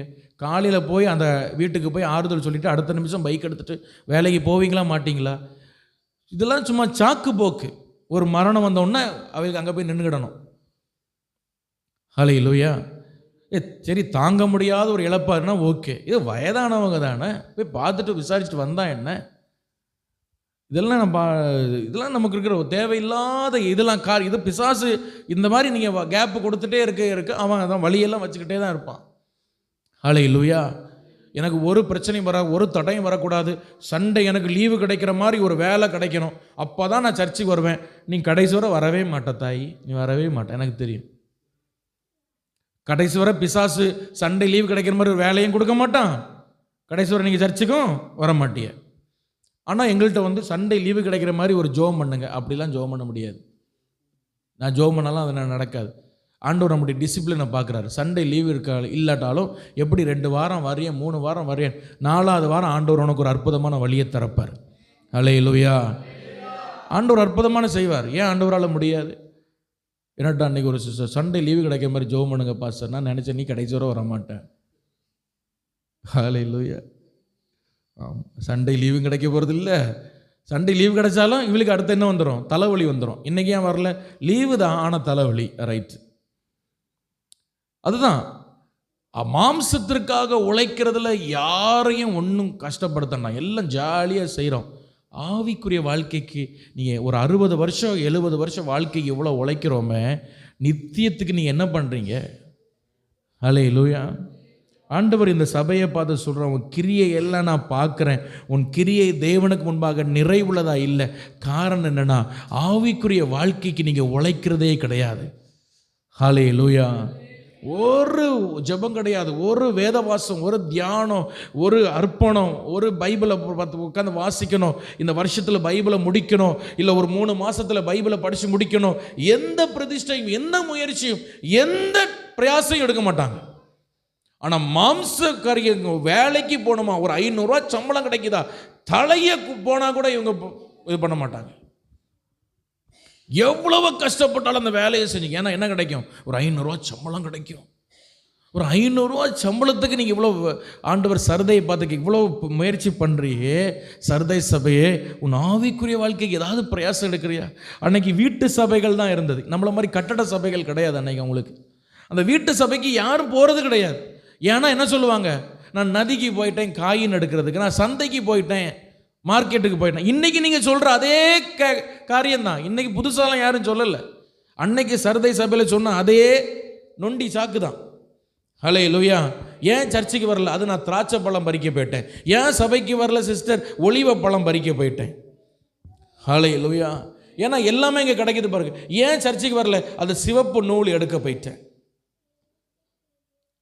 மாம்சத்துக்காக எவ்வளவோ பிரயாசம் எடுக்கிற இந்த சபை, ஆனால் ஆவிக்குரிய விஷயத்துக்கு ஒரு பாரம் இல்லை, ஒரு தாகம் இல்லை, ஒரு வாஞ்சை இல்லை. ஹல்லேலூயா. இத்தனை வருஷம் சபைக்கு வர்றேனே, எனக்கு ஒரு அபிஷேகம் கூட இல்லையே, ஆண்டவர் எனக்கு அபிஷேகம் தரணுமே, ஒரு 21 நாள் உபவாசம் பண்ண நமக்கு முடியல. ஹல்லேலூயா. இத்தனை வருஷம் சபைக்கு வரேனே, ஒரு ஆத்மா கூட நான் ஆண்டவருக்கு ஆதாயப்படுத்தினது கிடையாது. இந்த வருஷத்தில் ஒரு ஆத்மா நான் ஆதாயப்படுத்தணும். வாரம் வாரம் வெள்ளிக்கிழமை நான் ஃபாஸ்டிங் இருப்பேன். ஆண்டவரே, எனக்கு ஒரு ஆத்மாவாகிலும் எனக்கு இந்த ஆண்டில் தரணும். ஏதாவது முயற்சி எடுக்கிறோமா? கிடையாது. நமக்கு சர்ச்சுக்கு வரணும், தலையில் ஐயா கையை வச்சு ஜெபம் பண்ணணும், ஆசீர்வாதம் வரணும், பாக்கெட்டு நிரம்பணும், அல்லேலூயா ஆமேன்னு சோத்துறோம். இதனால தான் நம்முடைய வாழ்க்கையில் முன்னேற்றம் இல்லை. ஒரு 500 ரூபா கிடைக்கும் போதே ஆண்டவரை தேட முடியலையே. உங்களை நம்பி எப்படி ஆண்டவர் 5000 ரூபாய் தருவார், எப்படி உங்களை நம்பி 5 லட்சம் தருவார்? ஹல்லேலூயா. ஒரு 500 ரூபாய்க்கு நமக்கு உண்மையாக இருக்க முடியல, எப்படி உங்களை நம்பி 5 லட்சம் ரூபா வரும்? ஜோபம் மட்டும் கையை விரிச்சு, இவரில் அவர் பேர் என்ன, பேரை மறந்து போச்சு, எல்லாம் தோத்துருவாங்க. கையை விரிச்சு ஜோபம், எல்லாரும் பரிசுத்தவான்களாம் தோத்துருவாங்க ஜபத்தை பார்த்தா. ஆனால் கிரியை தான் இருக்காது. ஒரு 50 ரூபாவில் நமக்கு உண்மையாக இருக்க முடியல. ஹல்லேலூயா. ஆண்டவருக்காக அதை விட முடியல. எப்படி ஆண்டவர் உங்களுக்கு நம்பி உங்கள் கையில் 5 லட்ச ரூபா தந்தாலும் இவன் எனக்காக நிற்பான், எப்படி தருவார்? இந்த பட்டணம் சபிக்கப்பட்டு போச்சு. இந்த ஜனங்கள் ஆண்டவர் வான் பண்ணி பார்த்தார். இவ்வளவு உன்னை சுற்றிலும் ஆசீர்வாதம் இருக்கிறதுனால தான் என்னை தேடி வரல, போ எல்லாம் போ, மண்ணோடு மண்ணாக போச்சு. அவங்க நதி இன்னைக்கு அந்த பால்கஸ் ரிவரில் ஒன்றும் கிடைக்காது, போய் தோன்றினாலும் ஒன்றும் கிடைக்காது. இன்றைக்கி அந்த அங்கே இடத்துல எந்த ஆசீர்வாதமோ எந்த விளைச்சலும் கிடையாது. ஹல்லேலூயா. ஏன் தெரியுமா? மாம்சத்துக்காக உலகத்திற்காக கர்த்தரை வேண்டாம்னு தூக்கி போட்ட சர்தை சபை. ஏதோ திராட்சை பழம் கிடைக்கும், அத்தி பழம் கிடைக்கும்னு சபைக்கு வராமல், கர்த்தரை தேடாமல், உபவாசிக்காமல், ஜெபம் பண்ணாமல், ஆவிக்குரிய வாழ்க்கைக்கு எந்த பிரயாசமும் எடுக்கலை. அருமையான தேவ ஜனமே, இந்த காலையில் மறுபடியும் சொல்கிறேன், நான் உங்களை குற்றப்படுத்த இந்த இடத்துல விரும்பலை. கர்த்தருடைய ஆவியானவர்களை உணர்த்துவாராக. ஆவிக்குரிய வாழ்க்கைக்காக நீங்கள் பிரயாசம் எடுங்க. ஹல்லேலூயா. நீங்கள் உங்கள் மாம்சத்திற்காக எவ்வளோ பிரயாசம் எடுக்கிறீங்க? உங்கள் ஒரு 500 ரூபா சம்பளத்துக்கு நல்லது தான், நான் உங்களை பாராட்டுறேன். நீங்கள் சோம்பலெல்லாம் உழைக்கிறீங்க, கர்த்தர் உங்களை ஆசீர்வதிப்பார், நல்ல விஷயம்தான். God bless you. ஆனால் உங்கள் ஆவிக்குரிய வாழ்க்கையை கொஞ்சம் பிரயாசம் எடுங்கப்பா. ஹல்லேலூயா. ஹல்லேலூயா. உங்கள் ஓனர் கூப்பிட்டான்னு காலைல 3 மணிக்கு எழும்ப முடியுதில்ல. எத்தனை நாள் ஆண்டவர் உங்களை காலையில் 4 மணிக்கு எழுப்பியிருப்பார்? எழும்பி இருக்கிறீங்களா? நாளைக்கு 3 மணிக்கு நீ வரணும், இல்லைன்னா உனக்கு வேலை கிடையாதுன்னு சொன்னால் 3 மணிக்கு எழும்பி நம்மளால் ஓட முடியும். நம்மளால் முடியும், நம்ம செய்வோம். ஏன்னா அந்த நாசில சுவாசம் உள்ள மனுஷனுக்காக நம்ம செய்வோம். ஆனால் கர்த்தர் எத்தனை நாள் உன்னை 5 மணிக்கு எழும்ப உன்னோடு பேசி கொண்டு இருக்கிறார்? எழும்புறோமா? நம்ம எழும்ப மாட்டோம். ஹல்லேலூயா. 10 மணிக்கு எழும்புவோம் நம்ம ஆட்கள், லீவுனா. ஏன் 10 மணிக்கு எழும்புறீங்க பிரதர்? இன்னைக்கு லீவ், அன்னைக்கு தான் தூங்குற நாள், அன்னைக்கு லீவு தானே. உபவாசம் பண்ணி ஜெபம் பண்ணா என்ன உங்களுக்கு பிரச்சனை? என்ன ஆயிரப்போகுது? அன்னைக்கு லீவு தானம்மா, உபவாசம் பண்ணால் என்னன்னு கேட்குறேன். ஹல்லேலூயா. சண்டே ஆனால் ஐயா வந்து சீக்கிரம் முடிக்க மாட்டார். சரி முடிச்சு என்ன பண்ண போறீங்க? அது வீட்டுக்கு போய் நான் மட்டன் சாப்பிடணும். சரி சண்டே தானே, உங்களுக்கு லீவு தானே, இன்னைக்கு உபவாசம் பண்ண என்ன? ஒரு வருஷத்தில் ஒரு மாசத்துல ஒரு சண்டே உபவாசம் பண்ண என்ன? நான் கேட்கறதுல ஏதாவது தப்பு இருக்கா? எங்க லீவு தானங்க, நீ வீட்டில் போய் சாப்பிட்டுட்டு தூங்க தானே போறீங்க. சரி உங்க சரீரத்தில் ஆண்டவர் பலன் கொடுத்துருக்காருல, உங்களுக்கு எவ்வளவோ நன்மை செய்கிறாருல, ஒரு சண்டே சாப்பாடு உங்களுக்கு ஒதுக்கிக்க முடியாதா? நம்ம செய்ய மாட்டோம்.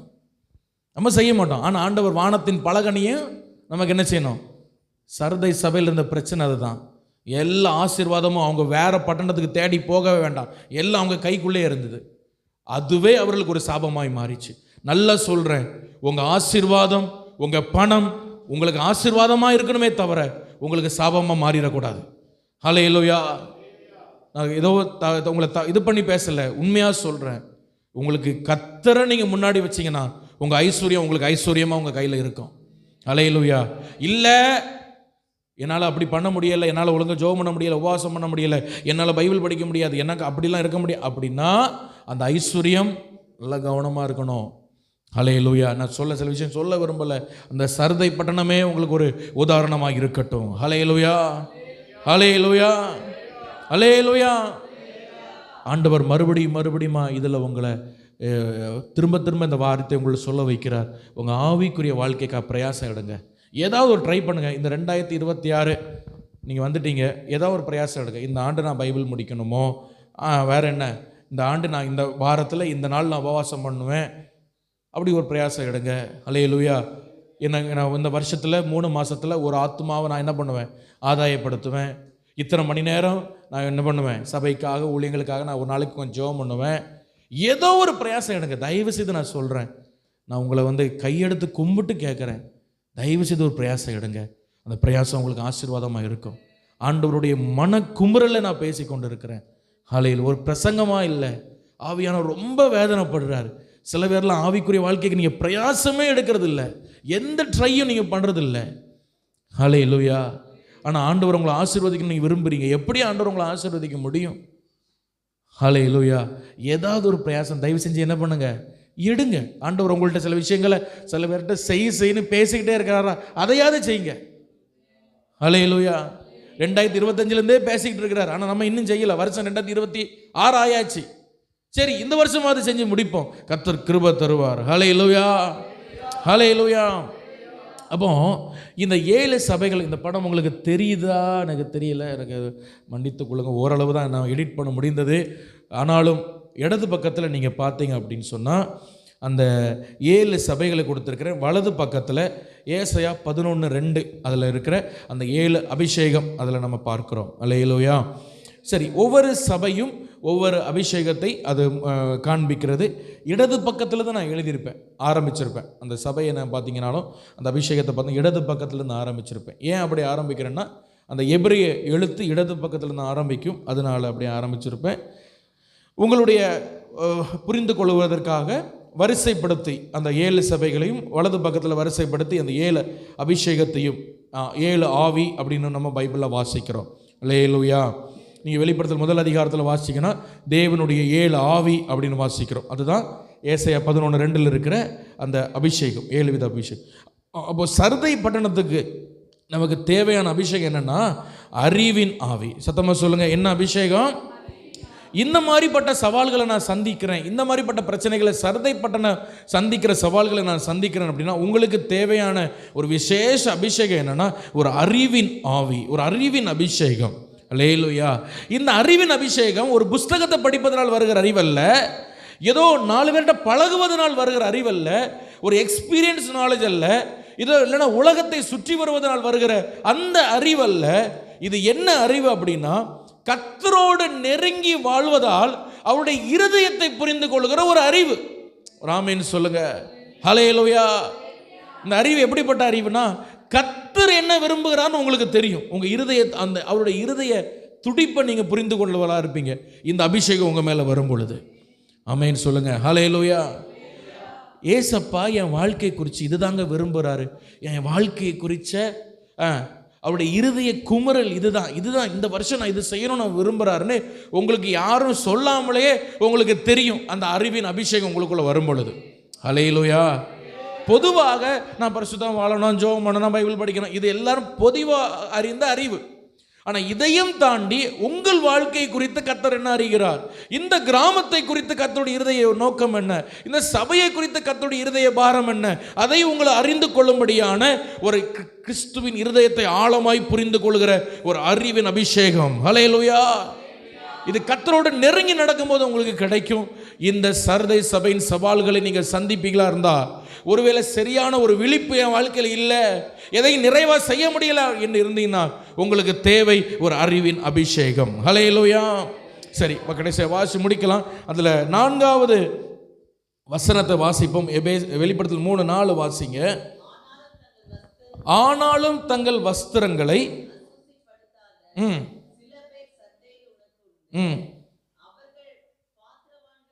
அவர்கள் பாத்திரவான்கள் ஆனபடியால் வெண்வஸ்திரம் தரித்து என்னோடு கூட நடப்பார்கள்.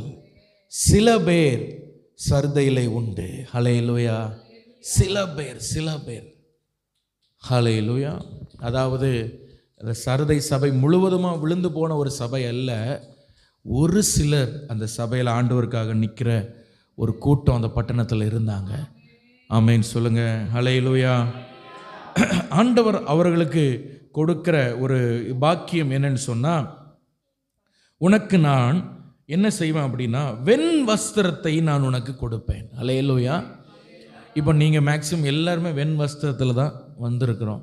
ஆனால் இந்த வஸ்திரத்தை குறித்து ஆண்டவர் சொல்லலை, இது ஒரு மகிமையின் வஸ்திரத்தை ஆண்டவர் சொல்கிறார். நல்லா கவனிங்க.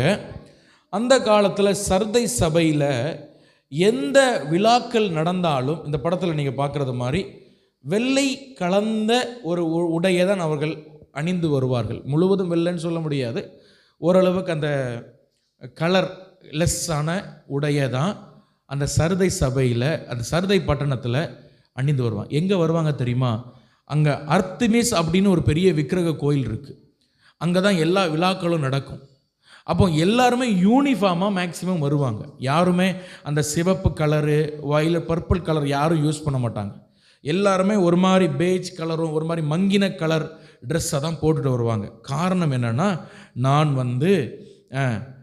எல்லாருக்கும் ஈக்குவல், எல்லாரையும் போல் நான் இருக்கிறேன் என்பதை காட்டுவதற்காக வருவார்கள். ஹல்லேலூயா. ஆனால் இதில் வேடிக்கை என்னென்னா, சபைக்கு போகிற கிறிஸ்டியன்ஸும் இதே ட்ரெஸ்ஸை போட்டு உள்ளே போய் உட்காந்துடுவான் சிக்கன் சாப்பிட்றதுக்கு. ஹல்லேலூயா. அப்போ ஒருத்தன் கேட்பான், பிரதர் என்ன பிரதர் என்ன சிக்கன் சாப்பிட்ருக்கீங்க? ஆமாம் சிக்கன் சாப்பிட்ருக்கேன். உங்களை அன்றைக்கி சர்ச்சில் பார்த்தேன். அது ஏன் சர்ச்சுக்கு ஏன் இங்கே வந்திருக்கீங்க? இது விக்கிரக கோயிலாச்சு, இங்கே வந்து உட்காந்துருக்கீங்க. ஹல்லேலூயா. அது நான் சும்மா சர்ச்சுக்கு போகிறேன், சும்மா போகிறேன். நான் எனக்கு அர்த்தமிஸ் கடவுளை தான் ரொம்ப பிடிக்கும். ஹல்லேலூயா. என்ன கடவுள் தான் ரொம்ப பிடிக்கும்? இந்த அர்த்தமிஸ் கடவுள் தான் பிடிக்கும். எனக்கு உங்களை தான் பிடிக்கும். எனக்கு இயேசு எல்லாம் எனக்கு பிடிக்காது பிரதர். சும்மா அது என் பொண்டாட்டிக்கு தொந்தரவு தாங்க இல்லாமல் போகிறேன், சும்மா போயிட்டு வந்துடுவேன். எங்களான எங்கள் பாஸ்டர் பாவம் பார்த்துடுங்க, அவர் ரொம்ப நாளும் அங்கே கிடந்து ஊழியம் பண்ணி நடக்கிற ஆள் இல்லை, அதனால சும்மா போயிட்டு அட்டெண்டன்ஸ் போயிட்டு வருவேன். எனக்கு இங்கே தர்ற பீஃப் தான் பிடிக்கும். அங்கே உட்காந்துடுவான். ஹல்லேலூயா. இதான் ஆண்டவர் சொன்ன ரெட்ட வேஷம். இங்கே வந்தால் ஆண்டவர் சொல்கிறாரு, இந்த சர்தை சபையில் இப்படி ஒரு பிரச்சனை இருந்ததா. ஹல்லேலூயா. ஏன் அப்படி பண்ணாங்க தெரியுமா? அப்படி அந்த விழாக்களில் போய் உட்காந்தாதான் அவனுக்கு அடுத்த நாள் வேலை கிடைக்கும், பிஸ்னஸ் ஓடும். Praise the Lord. ஹல்லேலூயா. எல்லாரும் அவனை அங்கீகரிப்பாங்க, எல்லாரும் அவனை நல்லவன்னு சொல்லுவாங்க, எல்லாரையும் அவனை புகழ்ந்து பேசுவாங்க. அதற்காக அவன் அப்படி ஒரு வேஷம் தரித்து அந்த வஸ்திரத்தை, அந்த மங்கின வஸ்திரத்தை உடுத்து கொண்டு போய் உட்காந்துருப்பான் அந்த அர்த்தமிஸ் கோயிலுக்குள்ளே போய். ஹல்லேலூயா. அருமையான தெய்வ பிள்ளைகளை, நான் உங்கள்கிட்ட ஒரு கேள்வி கேட்குறேன். நீங்கள் எல்லா இடத்துலையும் தெய்வ பிள்ளைகளாக இருக்கிறீங்களா? ஹல்லேலூயா. சர்ச்சுக்கு வரும்போது மட்டும்தான் தெய்வ பிள்ளைகளாக நம்ம இருக்கிறோமா? நீங்கள்லாம் வெள்ளை ட்ரெஸ் போட்டுட்டு நல்ல பைபிள் சுமந்து வாரீங்க, இந்த கிராமத்தில் பார்க்கும்பொழுது ஒரு நல்ல சாட்சி தான், சந்தோஷந்தான். ஆனால் கேள்வி என்னென்னா, எல்லா இடத்துலையும், சில இடத்துல நம்ம வெள்ளை ட்ரெஸ் நீங்கள் போடுறதில்ல, சரி பரவாயில்ல, எல்லா இடத்துலையும் நம்ம சாட்சியாக இருக்கிறோமா? ஹல்லேலூயா. எல்லா இடத்துலையும் தைரியமாக நான் ஏசப்பா பிள்ளைன்னு உங்களால் சொல்ல முடியுமா? அப்படி ஒரு வாழ்க்கை நீங்கள் வாழ்கிறீங்களா? எத்தனை பேருக்கு நான் சொல்கிறது புரியுது? ஆமேன்னு சொல்லுங்கள். அல்லேலூயா. எங்கே போனாலும் இயேசு தான் என் தெய்வம் அடித்து பேச உங்களுக்கு அந்த தைரியம் இருக்கா? அல்லேலூயா. உங்களுக்கு முடியுமா? உங்களுக்கு அந்த அந்த உங்களால் அப்படி பண்ண முடியுமா? Praise the Lord. அல்லேலூயா. ஒரு சில போதகரோடு சேர்ந்து ஒரு நாள் வந்து ஒரு இதுக்கு போயிருந்தேன். அது ஒரு ஆஃபீஸர், ஒரு கலெக்டர். அது ஒரு பஞ்சாயத்து ஆஃபீஸர், எனக்கு தெரியல, சரியா ஞாபகம் இல்லை. ஒரு பெரிய ஆஃபீஸர்.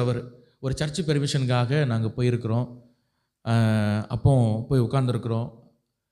அப்போது அந்த ஆப்போசிட்டில் இருக்கிற அந்த அந்த அந்த ஒரு தாசில்தார்னு நினைக்கிறேன், யாரோ ஒருத்தர், எனக்கு சரியாக ஞாபகம் இல்லை. அவர் ஒரு பெரிய ஆஃபீஸர்.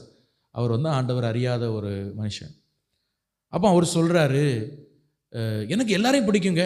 எங்களை பார்த்தோன்னே, இந்த வெள்ளை ட்ரெஸ்ஸாக பார்த்தோன்னே சொல்கிறாரு, எனக்கு எல்லாரையும் பிடிக்குங்க. எனக்கு வந்து அல்லாஹ் இயேசு எல்லாம் எனக்கு வித்தியாசம்லாம் கிடையாது, எனக்கு எல்லா சாமியும் பிடிக்கும். அப்போது நம்ம ஆட்கள்லாம் என்ன பண்ணுவோம் தெரியுமா? அப்படியா, சோத்திரம் எனக்கும் அப்படிதான் அப்படிதான் நம்ம சொல்லுவோம். ஏன்னா நமக்கு என்ன வேணும்? சர்ச்சு கட்ட பெர்மிஷன் வேணும். ஆனால் எனக்கு முன்னாடி இருந்த பாஸ்டர், நீ பெர்மிஷன் தந்தாலும் சரி தரணும் சரி, அவர் என்ன சொன்னார்? எல்லா கடவுளும் ஒன்றும் கிடையாது, இயேசு மட்டும்தான் என் கடவுள், அவர் தான் உங்களுக்காக ரத்தம் சிந்தினார். அவர் முழிக்கார். அப்படி நீ பெர்மிஷன் தந்தாலும் சரி தான் தாரான், நான் தெய்வ பிள்ளைன்னு எல்லா இடத்துலையும் உன்னை நீ வந்து பெர்மிஷன் தரதுக்காக நான் பல்ல காட்ட முடியாது. எனக்கு ரொம்ப ஆச்சரியமாக இருந்தது அந்த பாஸ்டரை பார்க்கும்போது, ரொம்ப சந்தோஷப்பட்டேன். ஹல்லேலூயா. எல்லாரும் நம்ம இங்கேருந்து பேசலாம், அப்படி ஒரு ஆஃபீஸரில் தனியாக அந்த ஏசி ரூமில் நம்மளை முன்னாடி உட்கார வைக்கிட்டு பார்ப்போம். ஒரு கலெக்டருக்கு முன்னாடி இருந்து உங்களால் பேச முடியுமா? தைரியம் உங்களுக்கு இருக்கா? நம்ம சலுகைக்காக வாயை மூடிடுவோம். ஏதாவது சொன்னால் நம்மளை ஏதாவது சொல்லிடுவாங்க, நம்ம சலுகையை கேன்சல் பண்ணிடுவாங்க. ஹல்லேலூயா. ஞானமாக இருக்க வேண்டியது எல்லா இடத்துலையுமே நம்ம இது பண்ண முடியாது. ஆனால் நான் சொல்கிறேன், கட்டாயமாய் கர்த்தரை மகிமைப்படுத்த வேண்டிய ஒரு இடம் வரும் பொழுது நீங்கள் என்ன பண்ணுறீங்க? அவங்களில் ஒருவனை போல் உங்களை காட்டுறீங்களா? இல்லை, இந்த சரிதை பட்டன் அப்படி தான் காணிச்சாங்க. எனக்கு அர்த்திமிஸ் கடவுள் தாங்க. அவன் சொல்லவே வேண்டாம், அவன் போட்டுக்க ட்ரெஸ்லேயே தெரியும் அவன் அந்த கூட்டத்தில் ஒருத்தன். ஹல்லேலூயா. இப்போ ஆண்டவர் சொல்கிறார், இப்படி வேறுபட்டு வாழாத இந்த கூட்டத்துக்குள்ள எனக்காக வேறுபட்டு நிற்கிற ஒரு கூட்டம் இருக்குது. அவனுக்கு இந்த மங்கின நிறமல்ல, ஒரு மகிமையான வெண் வஸ்திரத்தை நான் கொடுப்பேன். ஹல்லேலூயா. நீங்கள் ஆண்டவருக்காக வைராக்கியம் பாராட்டினா அவர் நமக்காக வைராக்கியம் பாராட்டுவார். அவர் நமக்காக வைராக்கியமாக நின்னாருன்னு வைங்களேன், அதுக்கு ஆசீர்வாதமே தனிங்க. ஹல்லேலூயா. நல்லா கவனிங்க, ஆண்டவர் எல்லாருக்காகவும் டக்குன்னெலாம் வைராக்கியம் பாராட்ட மாட்டார். ஆண்டவருடைய கேரக்டர் அப்படி. ஆனால் பண்ணிட்டு வைராக்கியமாக உங்களுக்காக இறங்கணும்னு அவர் முடிவு பண்ண, அவர் கையை பிடிச்சி ஒருத்தனுக்கும் நிப்பாட்ட முடியாது. ஆனால் நம்முடைய லைஃப்பை பார்க்குறாரு. ஹல்லேலூயா. நம்ம நின்று அவர் நமக்காக நிற்பார். ஹல்லேலூயா. ஹல்லேலூயா. அதுபோல் இந்த அர்த்திமிஸ் கோயிலில் வச்சு தான் ரோமர்கள் வெற்றி விழாக்கள் கொண்டாடுவாங்க. அப்பவும் இதே மாதிரி ஒரு வெள்ளை நிறம் கலந்த ஒரு ட்ரெஸ்ஸை தான் போட்டுட்டு போவாங்க. அப்போ நம்ம ஆளும் உள்ளே போய்க்கிடுவான் வெற்றி விழா கொண்டாடுறதுக்கு. ஏன்னா ரோமர்கள் ஐஸ் வச்சா தான் என்ன நடக்கும்? ஏதாவது தொழில் தருவான், பிஸ்னஸ் தருவான், இல்லைன்னா நம்மளை பிடிச்சி ஜெயிலில் போட்டுருவான். ஹல்லேலூயா. அப்போ ஆண்டவர் இந்த பட்டணத்தில் சொல்கிறார், ஒரு சிலர் இந்த பட்டணத்தில் எனக்காக நிற்கிறீங்க, அவங்களுக்கு நான் மகிமையான ஒரு இடத்தை நான் வச்சிருக்கிறேன். ஆண்டவர் சொல்கிறத பாருங்கள், கீழே என் பிதாவுக்கு முன்பாக நான். ஆனால் அந்த வசனத்தை வாசிங்க, 5ஆம் வசனம். ஜெயம் கொள்ளுகிறவன் தூதன் முன்பாகவும் அவன் நாமத்தை நான் என்ன செய்வேன்?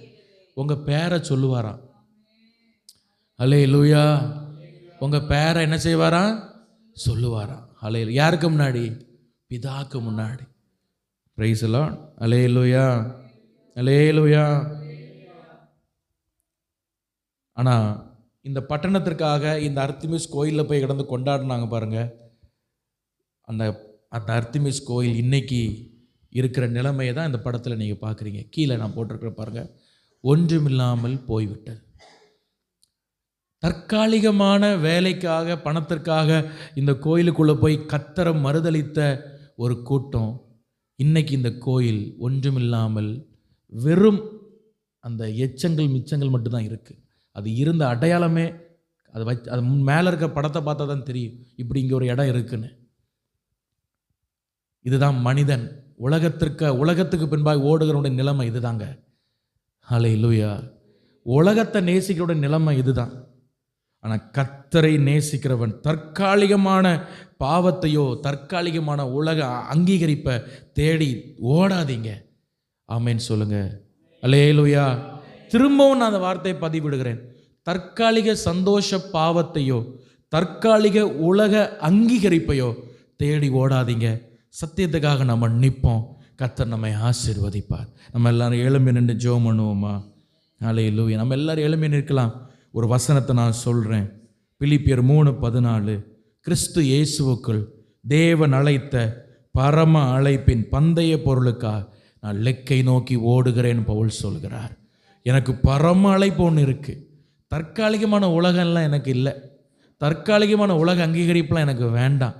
எனக்கு என்ன இருக்குன்னா ஒரு பரம அழைப்பு இருக்குது. ஹல்லேலூயா. கண்களை மூடி ஆண்டவரை நோக்கி பாருங்க.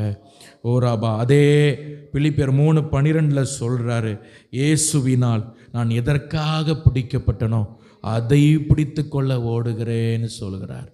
ஹல்லேலூயா. அப்போ என்னை அழைத்த பரம அழைப்பின் பந்தய பொருளுக்கா நான் ஓடுகிறேன். ஆங்கிலத்தில் நான் ப்ரெஸ் ஃபார்வர்ட்னு போட்டிருக்கிறார்.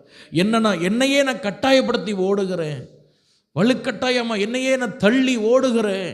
எனக்கு முடியல, கஷ்டமாக தான் இருக்குது, ஆனாலும் நான் ஓடுகிறேன் இயேசுவுக்காக.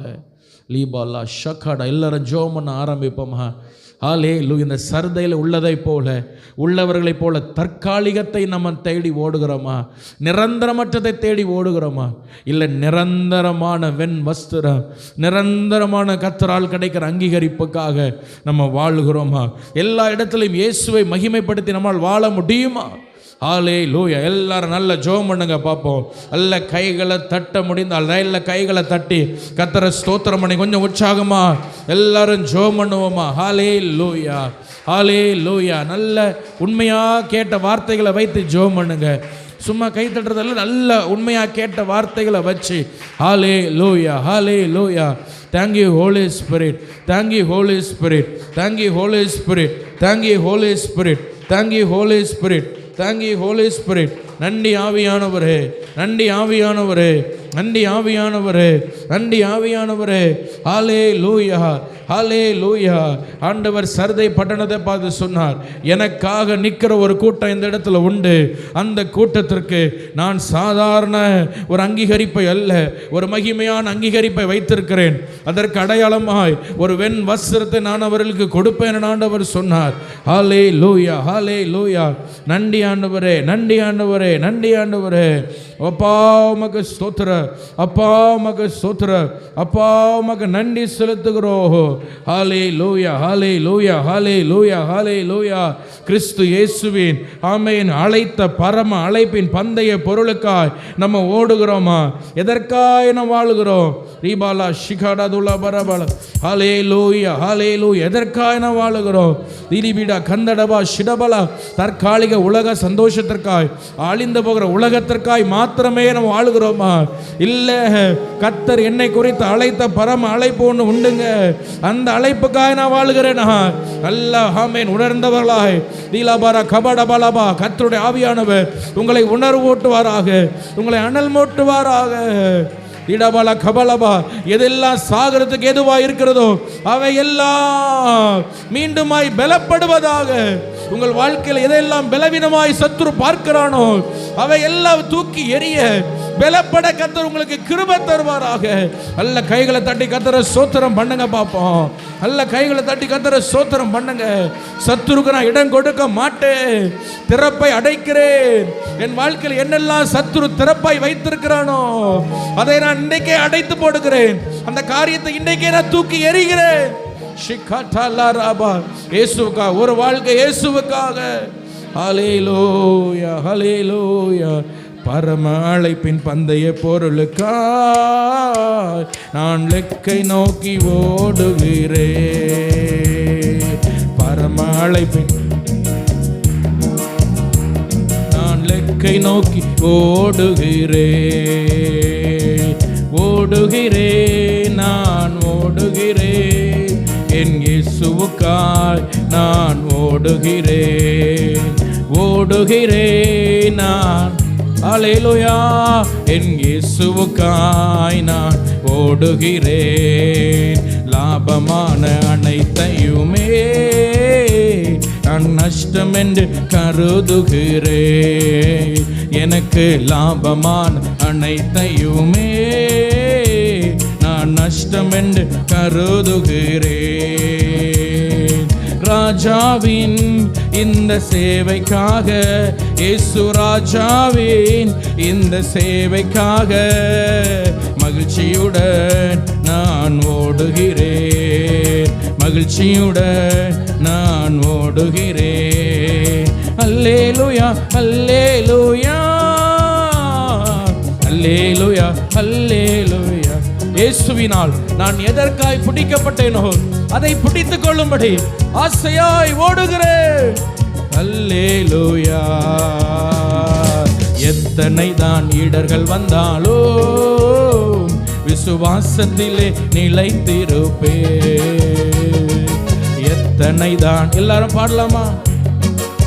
உண்மையாய் அர்ப்பணித்து பாடுவோம். நிலைத்திருப்பே. எனக்காக அப்பா நியமித்த, எனக்காக அப்பா நியமித்த இயேசப்பா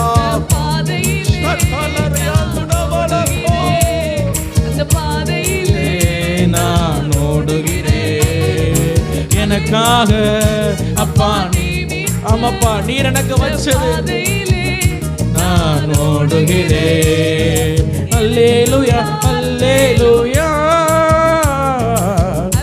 உங்களை இயேசு எதற்காய் பிடித்தாரோ அதை பிடித்துக் கொள்ளும்படி ஓடுகிற ஒரு அபிஷேகம், ஒரு அர்ப்பணம்.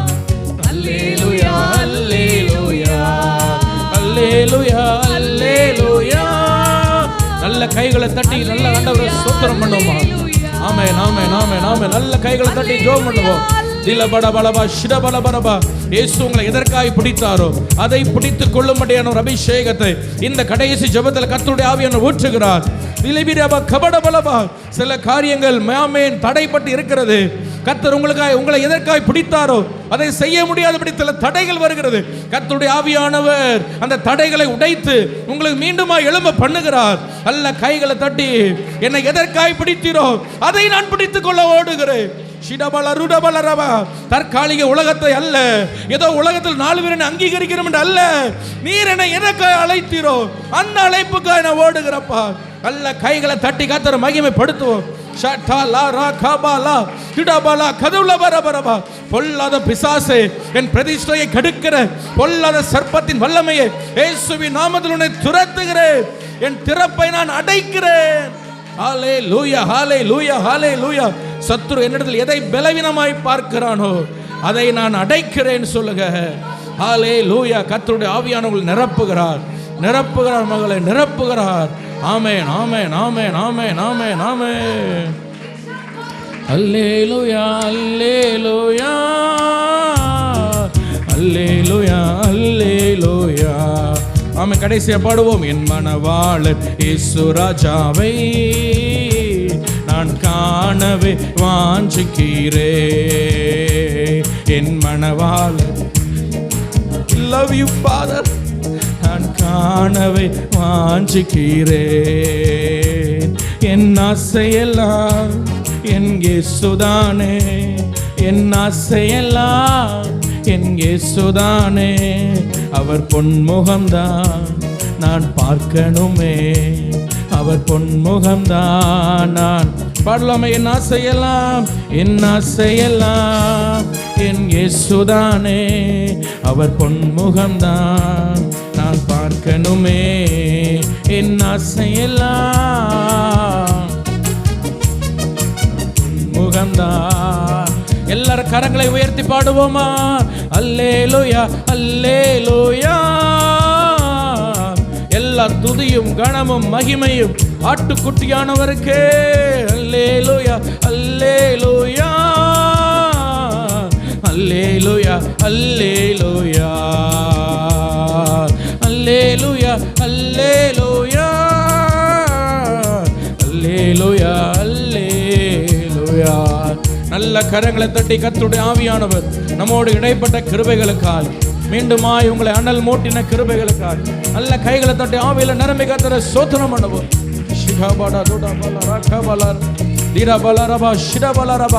கர்த்தருடைய அபிஷேகம் இந்த கடைசி ஜெபத்தில் ஒரு விசை கூட உங்கள் மேல் இறங்கி வருகிறது. உங்கள் பிரதிஷ்டைகளை மீண்டும் தொடரும்படியாய், உங்கள் அர்ப்பணத்தில் மீண்டும் ஓடும்படியாய் ஆவியானவர் உங்களை தூக்கி செல்கிறார். Receive the fire. உங்களை தடுப்பவன் ஒருவனும் இல்லை. நன்றி ஆண்டவரே, நன்றி ஆண்டவரே. ஆமென், ஆமென், ஆமென். நாளில் கடைசி ஜெபத்தை சார்லஸ் பண்ணுவாங்க. அல்லேலூயா. சோத்திரம், சோத்திரம் ஆண்டவரே. கேட்ட வார்த்தைகளுக்காய் உமக்கு நன்றி செலுத்துகிறோம் ஆண்டவரே. அப்பா சோத்திரம், சோத்திரம் ஆண்டவரே. அல்லேலூயா, அல்லேலூயா. எதற்காக எங்களை தெரிந்து கொண்டீரோ, எதற்காக எங்களை பிடித்தீரோ ஆண்டவரே, அந்த நோக்கத்தை நிறைவேற்ற நாங்கள் ஓட கர்த்தர் எங்களுக்கு பலன் தருவதற்காய் உமக்கு நன்றி ஆண்டவரே, நன்றி ஆண்டவரே. வெள்ளையடிக்கப்பட்ட கல்லறையாய் அல்லாமல் தகப்பன் ஆண்டவரே. அப்பா சோத்திரம், சோத்திரம் ஆண்டவரே. ஒரு அர்ப்பணிப்பின் தகப்பன் ஆண்டவரே. ஜீவியம் எங்களிடத்தில் காணப்பட வேண்டும் ஐயா ஆண்டவரே. சோத்திரம் ஆண்டவரே. ஒரு வருகை சமயமாக இருக்கிறபடினால் தகப்பனே சோத்திரம் ஆண்டவரே. விழுந்து போகிற அனுபவங்கள் அல்ல ஆண்டவரே, நிற்கிறதான அனுபவங்கள் எங்களிடத்தில் காணப்பட வேண்டும் ஐயா. தற்காலிக சந்தோஷத்தை நோக்கி நாங்கள் ஓடாமல், முன்வைத்த காலை நாங்கள் பின்னோக்கி பார்க்காதபடி ஆண்டவரே சோத்திரம் ஆண்டவரே. நீர் எங்களுக்கு காட்டியதான வழியில் ஆண்டவரே முன்னோக்கி செல்ல எங்களுக்கு பலன் வேண்டும் ஐயா. விழுந்து போகிற அனுபவங்கள் அல்ல ஆண்டவரே. ஓ என் தேவனே சோத்திரம் ஆண்டவரே. அப்பா சோத்திரம், சோத்திரம் ஆண்டவரே. நியாய தீர்ப்பில் நியாயம் தீர்க்கப்படுகிற நாளில் ஆண்டவரே தகவல்களே நாங்கள் நியாயம் தீர்க்க கூடாதபடி நிற்க வேண்டுமானால் தகப்பனே நீர் எங்களுக்கு தந்திருக்கிறதான ஜீவியத்தில் உண்மையும் உத்தமத்தோடு காணப்பட கர்த்தர் எங்கள் ஒவ்வொருக்கும் நீர் பலன் தருவதற்காக ஆண்டவரே உமக்கு நன்றி செலுத்துகிறோம் ஐயா. ஆண்டவரே எல்லாத்துக்கும் மேலாக தகப்பனே ஆண்டவரே அப்பா விழுந்து போகிற அனுபவம் அல்ல, விழாத அனுபவங்கள் காணப்பட வேண்டும் ஐயா. ஹல்லேலூயா. சோத்திரம் ஆண்டவரே. ஹல்லேலூயா, ஹல்லேலூயா, ஹல்லேலூயா. ஆண்டவரே சோத்திரம் ஆண்டவரே. நீர் எங்களுக்கு நியமித்திருக்கிறதான ஓட்டத்தில் நாங்கள் ஓட எங்களுக்கு பலன் வேண்டும், எங்களுக்கு பலன் வேண்டும் ஐயா. அப்பொழுது தகப்பனே மகிமையின் சிங்காசனத்தில் உம்மோடு நாங்கள் வீற்றிருக்க முடியும் அல்லவா ஆண்டவரே. அல்லேலூயா. சோத்திரம் ஆண்டவரே. கேட்ட வார்த்தைகளுக்காய் நன்றி ஆண்டவரே. அதை நாங்கள் எப்பொழுதும் கண்டவரே அப்பா கை கொண்டதில் நிற்க எங்களுக்கு பலன் தாருங்க ஆண்டவரே. எங்களை தாழ்த்தி தேவ கரத்தில் ஒப்பு கொடுக்கிறோம் ஐயா. இயேசுவின் மூலம் செப கேளும் நல்ல பிதாவே. என் ஆத்துமாவே கர்த்தரை ஸ்தோத்திரி, என் முழு உலகமே பரிசுத்த நாமத்தை ஸ்தோத்திரி. என் ஆத்துமாவே கர்த்தரை ஸ்தோத்திரி, வசித சகல உபகாரங்களையும் மறவாதே. ஆமென். நம்முடைய கர்த்தராகிய இயேசு கிறிஸ்துவின் கிருபையும் பிதாவாகிய தேவனுடைய அன்பும் பரிசுத்தாவின் ஐக்கியமும் சிநேகமும் பாதுகாவலும் வழி நடத்தலும் இன்று மீண்டும் சதா காலையிலும் அனைவரோடு கூட நீடித்தும் நிறைந்தும் நிலைத்தும் இருப்பதாக. ஆமென், ஆமென். அல்லேலூயா, அல்லேலூயா, அல்லேலூயா. ஆண்டவர் உங்களை ஆசீர்வதிப்பார். ஸ்தோத்திரம்.